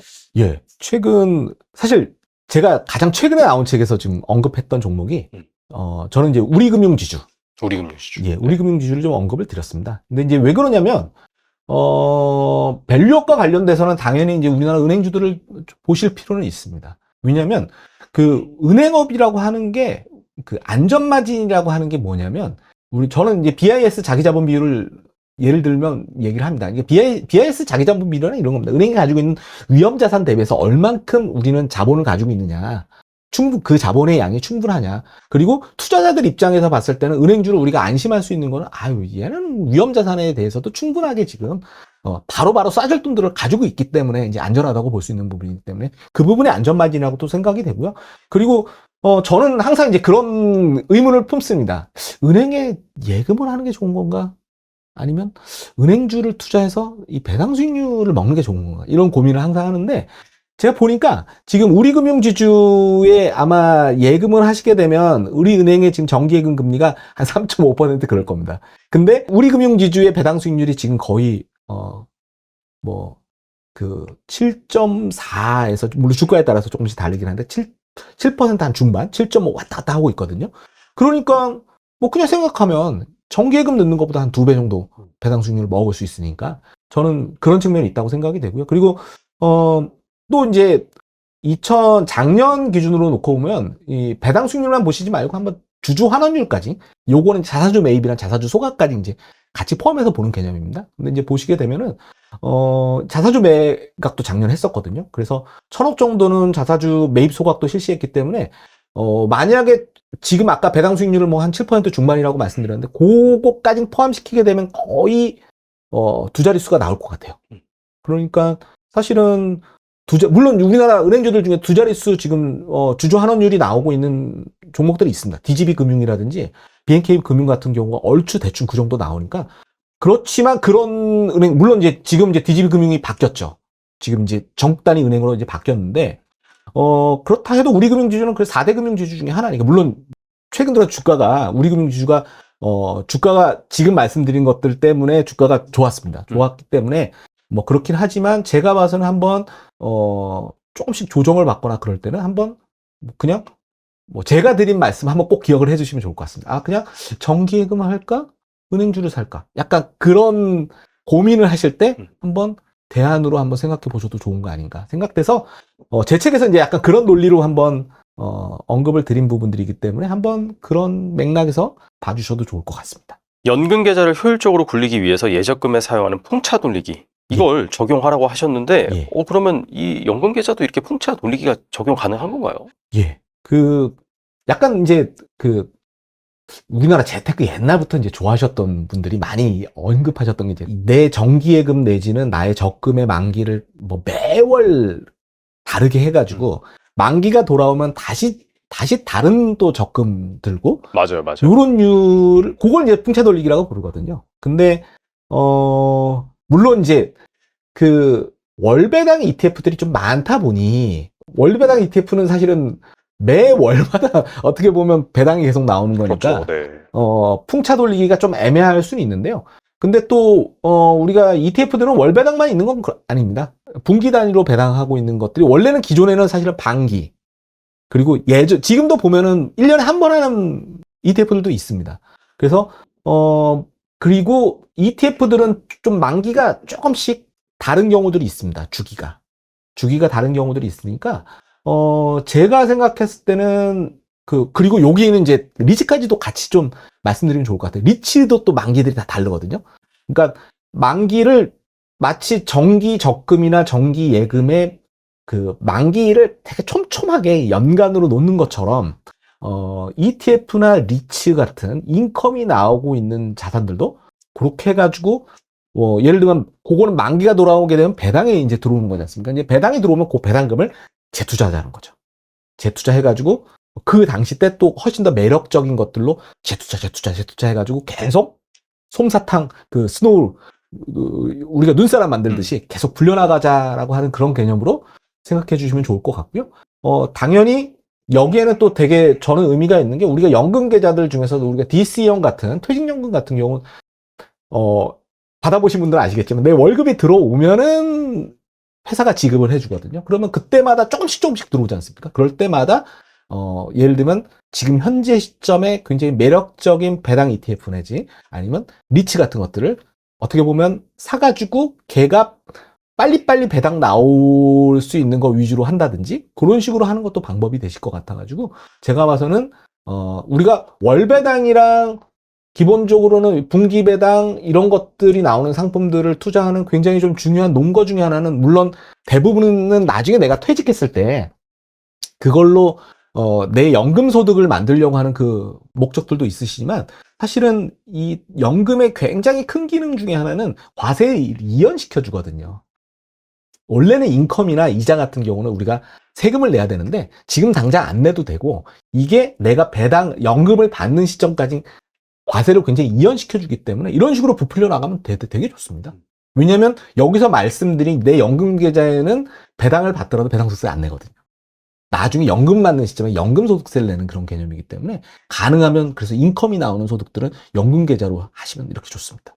그리고 연금으로 나오는 현금 배당 나오는 건 그걸 찾을 생각을 하지 마시고 그냥 다시 재투자한다. 배당이 나오는 걸로. 그래서 자꾸 눈덩이처럼 불려나가시면 좋을 것 같다. 이렇게 말씀드리고자 합니다. 그리고 ISA 계좌에서 풍차 돌리기에 적합한 상품 두 가지를 추천해 주셨는데 그게 무엇인가요?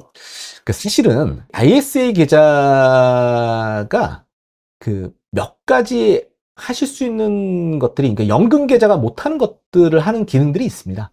일단 기본적으로 뭐냐면 중개형 ISA는 그냥 종목을 담을 수가 있습니다. 그거는 연금 계좌들이 못하는 것들이죠. ETF를 담을 수 있어도 종목을 담을 수는 없으니까요. 그래서 사실은 ISA 계좌는 연금 계좌가 못하는 기능을 쓰시는 방법도 있고 그게 그냥 개별 종목을 사는 방법. 이 개별 종목을 왜 사야 되느냐? 개별 종목들 중에서 배당을 많이 하는 종목들 있지 않습니까? 아까 제가 말씀드린 우리금융지주 같은 것도 그냥 그냥 주식 계좌로 사게 되면 물론 우리나라 주식 계좌는 좋은 것들은 뭐냐? 거기서 발생하는 매매 차익은 다 비과세인 거 아시죠? 네네. 우리나라 상장 주식은 만약에 그냥 샀다 파는 거는 상관없는데 거기서 발생하는 뭐 예를 들면 아까 배당 수익률 한 7% 중반에 나온다고 하면 여기서 발생하는 배당 수익에 대해서는 배당소득세 내거든요. 근데 그 배당소득세 내기 싫으면 ISA, 중개형 ISA로 사시면 됩니다. 그래서 그런 방법이 하나 있으시고, 그 다음에 중개형 ISA, 그러니까 ISA가 또 좋은 건 뭐냐면, 물론 요즘에 말들이 많긴 하지만 ELS를 담을 수가 있습니다. 예. ELS를 연금 계좌에서는 못 담습니다. 근데 ELS는 사실은 ISA 계좌로 할 수가 있으니까, 만약에, 물론 ELS는 조금 위험은 있죠.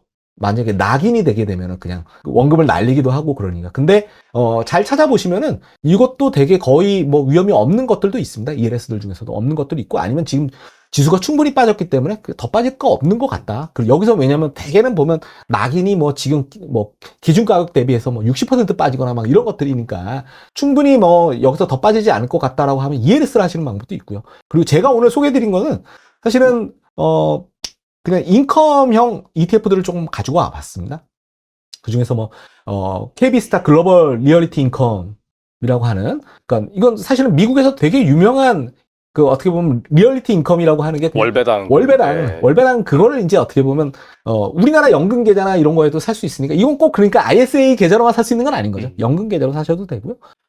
그 다음에, 코덱스, 아까 저 미국 배당 10% 이제, 프리미엄 다우존스나 아니면 여기 타이거도 마찬가지인데, 그런 부분들도 역시 이제 마찬가지가 될 거고, 당연히 이제 아무래도 가능하면 ISA 계좌를 통해서 절세 효과는 배당 소득세를 안 내는데 타겟팅이 되면 좋다. 그리고 금방 말씀드린 ELS 같은 것도 ELS에서 발생돼 있는 그 수익도 그것도 배당 소득세거든요. 그래서 그 배당 소득세도 우리가 비과세할 수 있는 방법은 유일하게 ISA밖에 없다. 그리고 개별 주식을 사는 방법도 있고. 그래서 이 세 가지는 반드시 기억을 해 두십시오. 그러면 여기서 발생하는 뭐 매매 차익이나 이런 것들도 그렇지만 배당 소득을 내가 세금을 안 내도 된다는 그 개념으로 활용하시면 좋으실 것 같습니다. 그리고 그 퇴직연금 계좌에서는 그 주식을 직접 투자할 수 없잖아요. 예. 배당주 같은 것들. 그래서 IRP 계좌에서 배당 수익을 내고 싶은 분들에게 방법을 추천해 주신다면요? 예.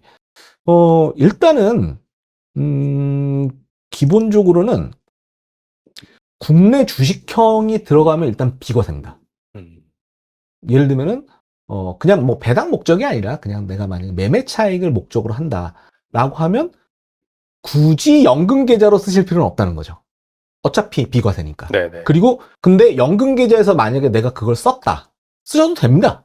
쓰셔도 되면 내가 사실은 절세를 할 수 있는 내 한도를 갉아먹는 셈이 되는 거죠. 그래서 굳이 저는 매매 차익용으로, 그러니까 뭐 예를 들면 쌀 때 샀다가 비쌀 때 파는 목적으로 국내 ETF를 만약에 하신다.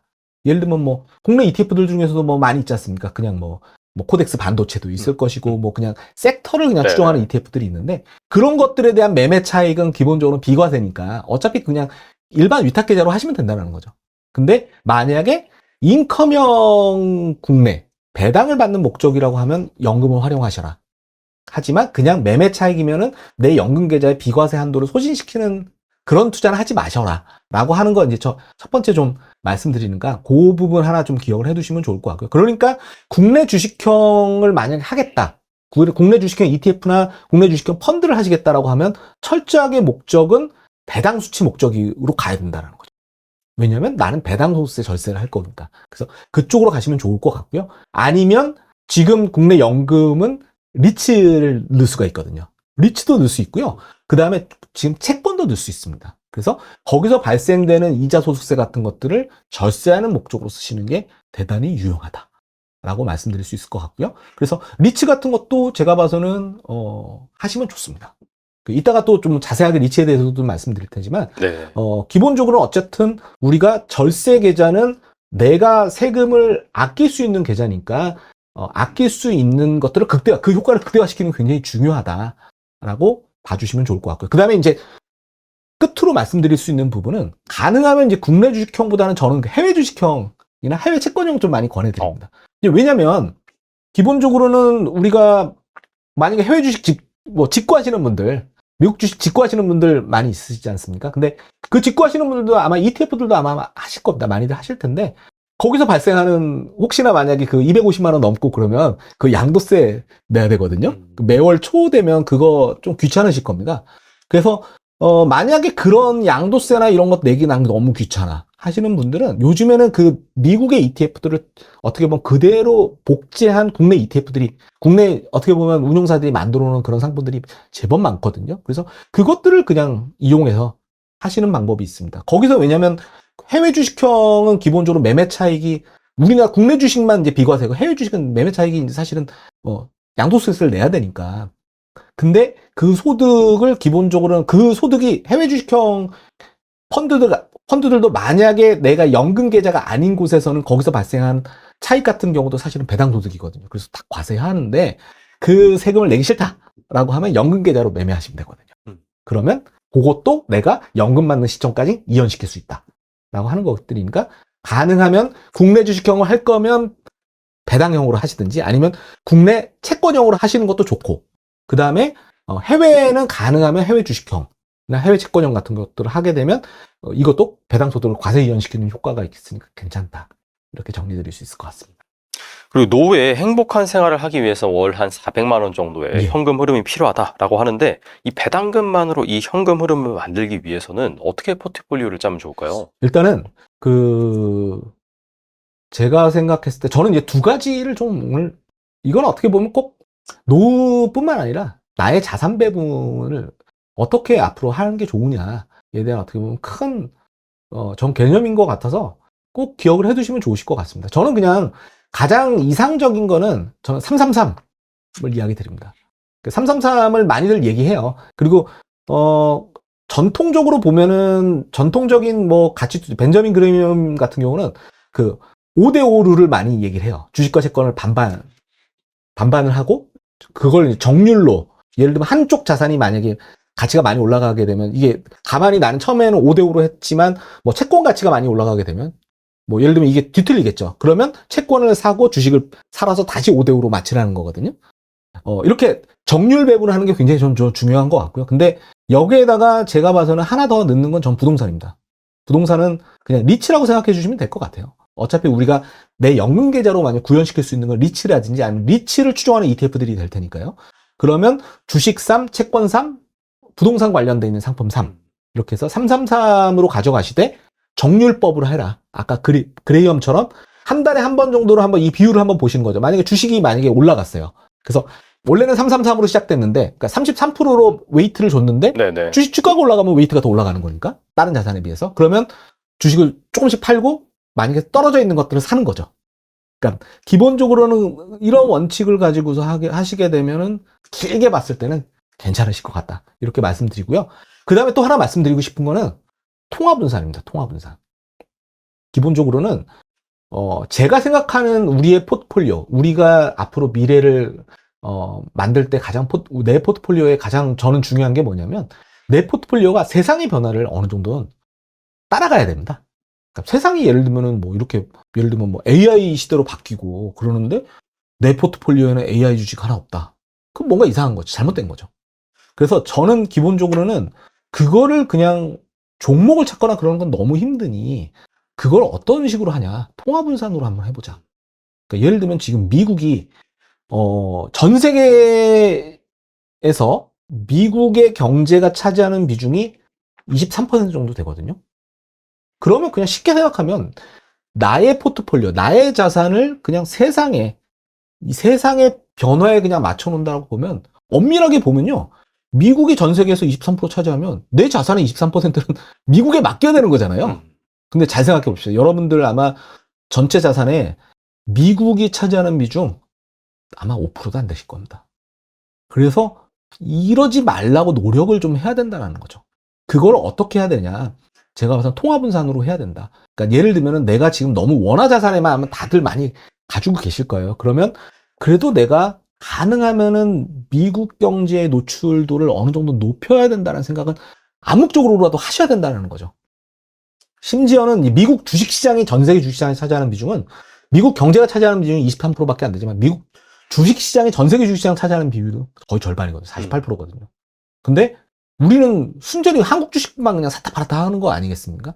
그 맞지 않는다는 거죠. 그래서 의도적으로지만 저는 그래서 우리나라에서 예전에 동학개미 운동 하다가 이제 아예 서학개미 운동으로 바뀐 거는 저는 굉장히 큰 의미가 있다고 봅니다. 그 의미는 주식을 그냥 미국 주식을 찾는다기보다는 세상의 변화에 내 포트폴리오를 어느 정도 노출시키기 위해서는 기본적으로는 달러 자산에 대한 분산을 늘리는 게 맞다라고 보는 거죠. 그래서 그건 아까 말씀드린 연금 계좌를 통해서 하셔도 되고, 왜냐하면 연금 계좌들 중에서도요, 제가 말씀드린 ETF들 중에서 H라고 붙어 있는 것들이 그 환해지 하는 상품들이고 H 안 붙어 있는 거 환해지 안 하는 거거든요. 그냥 달러 가치에 그냥 연동시킬 수도 있습니다, 사실은. 그런 것들을 우리가 또 내 연금 계좌로도 구현시킬 수가 있으니까 제가 봐서는 자산 배분할 때 지금 말씀드린 거, 내 자산이 기본적으로 세상의 변화에 어느 정도는 따라가 줘야 된다라는 생각은 꼭 해주시면 좀 좋을 것 같습니다. 그래서 우리가 기본적으로 따라가야 되는 것들은 미국의 그냥 S&P 500인 거죠, 뭐. 아니면 미국의 그냥 국제 수익률인 거죠. 그런 거에 어느 정도는 내 자산이 연동은 돼야 된다. 완전 따로 놀면 안 된다. 라는 거죠. 그래서 일정 부분은 노출을 시켜라는 말씀을 저는 그래서 계속 강조해서 좀 말씀 드리는 거다라고 그래서 제가 오늘 사실은 미국과 관련돼 있는, 미국 주식과 관련돼 있는 ETF도 소개가 좀 많았을 겁니다. 네네. 그거는 괜히 그런 게 아니다. 미국이 전 세계 주식시장에서 차지하는, 전 세계 경제에서 차지하는 비중이 거의 25%, 4분의 1을 차지하고 있고, 그리고 미국 전 세계 주식시장에 차지하는 비중이 절반인데, 언제까지 우리나라 것만 할 거냐. 이거는 기본적으로는 꼭 머릿속에 가지고 계셔야 되는 생각이 아닌가 생각에 대해 그 말씀을 좀 먼저 드립니다. 그리고 노후를 위해 퇴직금 1억을 맘 편히 묻어두고 싶은 분들에게 가장 크게 성장할 만한 배당주 ETF 하나만 추천해 주신다면 뭐가 있을까요? 예, 제가 2개나 가져왔습니다. 2개요. 예. 2개도 괜찮습니다. 네. 저는 제가 앞서 배당 귀족 설명을 드렸습니다. 그러니까 영어로는 디비던 애리스토크렛. 왕보다 우리 계급도로 보면 저 위에 있는 게 왕이고 그 왕 바로 밑에 있는 게 이제 귀족이지 않습니까? 이 귀족인데 배당 귀족이라 하면 아까 디비던 킹은 50년 연속 배당 성장한 기업인데 디비던 애리스토크렛은 25년이고 그 절반 정도 수준인데 25년 배당 성장하는 것도 대단한 기업들입니다, 사실은요. 이런 기업들을 기본적으로 가져가는 거는 제가 봐서는 그냥 편안한 거죠. 이렇게 배당에 대한 진심인 기업들은 그래도 업력도 되게 괜찮고 거기에 있는 기업의 오너들 내지는 이사들이 상당히 주주 친화적일 개연성들을 가지고 있기 때문에 이런 내가 만약에 어떤 기업의 주주가 된다라고 봤을 때는 어떻게 보면 나는 주인인데 나의 주인의 마음을 잘 헤아리고 나한테 뭐라도 좀 주려고 하는 노력하는 그런 동업자를 만나야지. 네네. 쟤한테 돈만 받고 쟤한테는 아무것도 안 줘야지. 이런 사람이랑 동업을 오래 해서는 안 된다는 거죠. 그래서 제가 지금 말씀해 주신 게, 오랫동안 한다라는 가정만 하면 굉장히 아주 믿을 만한 친구랑 오래 해야 된다. 그리고 믿을 만한 친구는 검증이 된 친구들. 그리고, 이렇게 그 기업이 기본적인 기업 문화 자체가 우리는 나의 동업자들에게 동업자 정신을 확실하게 나한테 투자한 사람들한테 난 확실히 배당이든 자사주 매입을 통해서 확실히 보상을 하겠다라고 하는 그 마인드가 가득한 기업들한테 하는 게 좋다고 생각이 돼서 배당 귀족이라고 하는 이름이 들어가 있는 ETF들 2개를 가져와봤습니다. 또 공교롭게 지금 네네. 타이거들입니다. 예. 타이거 지금 MKF 배당 귀족. 요건 우리나라의 배당 귀족 종목들이고요. 네네. 그 다음에 S&P 500에 있는 S&P 500 배당 귀족. 예. 이 2가지는 한번 마음 편하게 생각하시면 되는데 그 대신 이렇게 또 단기적으로 보면 이런 종목들이 되게 답답할 수는 있습니다. 그렇죠. 이게 왜냐하면 뭐 엔비디아가 여기 있는 게 아니지 않습니까? 네네네. 전통적인 미국이 어떻게 보면 가치주들이기 때문에 조금은 답답한 고구마일 수는 있는데 어떻게 보면 오랫동안 함께할 친구들은 이렇게 변치 않는 어떻게 보면 그렇게 감정 기복도 심하지 않은 친구들이랑 함께 해보시는 것도 좀 괜찮다고 생각이 돼서 뭐 좀 가져나와 봤습니다. 네, 오늘 나와주셔서 정말 좋은 말씀 많이 해주셨는데 끝으로 예. 한 말씀만 부탁드립니다. 예, 제가 강조하는 거는 사실은 자다깨다 우리가 주식이나 우리가 투자해서 돈을 안 잃으려면 이 안전 마진, 이건 벤자민 그레이엄이 했던 얘기입니다. 그 안전 마진이 큰 자산을 가져가는 게 굉장히 좋고 안전 마진이 크다라는 것들은 적정 가치가 있고 지금 시장 가치가 있다면 이게 좀 벌어져 있는 것들을 하시는 게 되게 좋다라고 좀 말씀드리고, 그리고 이 안전 마진의 조금 더 구체적인 개념 중에 하나는 제가 봐서는 시장 가격으로만 하는 게 아니라 그냥 배당을 많이 주는 것들도, 왜냐하면 내가 그 주식을 샀는데 배당 수익률이 뭐 7%면 주가가 7% 빠져도 난 아직 똥돈인 거잖아요. 버틸 수 있는 힘이 있습니다. 그래서 제가 봐서는 이렇게 배당을 주는 종목들 같은 경우도 그런 맥락에서 보면 안전마진을 추구하는 어떤 그런 상품이기 때문에 제가 봐서는 이렇게 안전마진을 추구하는 투자를 한번 공부를 하셔가지고 하시면 좀 좋을 것 같고요. 그 방법들을 제가 적어놨습니다. 어떤 걸 보시면 되냐. PBR도 보고 PER도 보고 배당 수익률을 봐라. 그 중에서도 이게 역사적으로 PER 밴드도 한번 보시고 PBR 밴드도 한번 보시고 ROE가 얼마나 좋아지는지도 한번 보셔라. 지금 말씀드린 부분이 쉬운 얘기는 분명히 아닙니다. 쉬운 얘기는 아니지만 세상에 어떻게 쉽게 돈을 벌 수가 있고 쉽게 어떻게 보면 내 돈을 장기 투자할 수가 있겠습니까? 제가 봐서는 그거는 분명한 거는 조금은 우리가 단련을 시켜야 되는 부분이라고 좀 생각이 되고요. 그래서 그런 부분들을 제가 좀 집중시키려고 아무래도 저도 뭐 저작 활동도 좀 하고 그러니까 한번 그런 맥락에서 제 컨텐츠들 같은 경우도 아마 제 보고서들도 제가 매주마다 나오고 그리고 뭐 가끔 제가 책도 쓰고 그러니까 한번 제 컨텐츠 그런 의미에서 저라는 이 곽병렬이라는 사람은 안전마진을 추구하는 어떤 뭔가를 계속 추구하는 사람이다라는 개념에서 한번 제 컨텐츠들도 한번 이용해 주시면 괜찮지 않을까 생각이 됩니다. 네, 1시간 동안 이 배당주 투자의 모든 것에 대해서 말씀해 주셨는데 또 추가적으로 이걸 어떻게 투자를 해야 되는지, 어떻게 접근을 하고 어떻게 리스크 관리를 해야 되는지 그런 부분들이 이 책에 잘 나와 있으니까요. 꼭 한번 구매해서 읽어보시면은 여러분의 자산을 불려나가는데 큰 도움이 될 거라고 생각이 됩니다. 네, 지금까지 곽병렬 이사님 나오셔서 감사합니다. 예, 고맙습니다.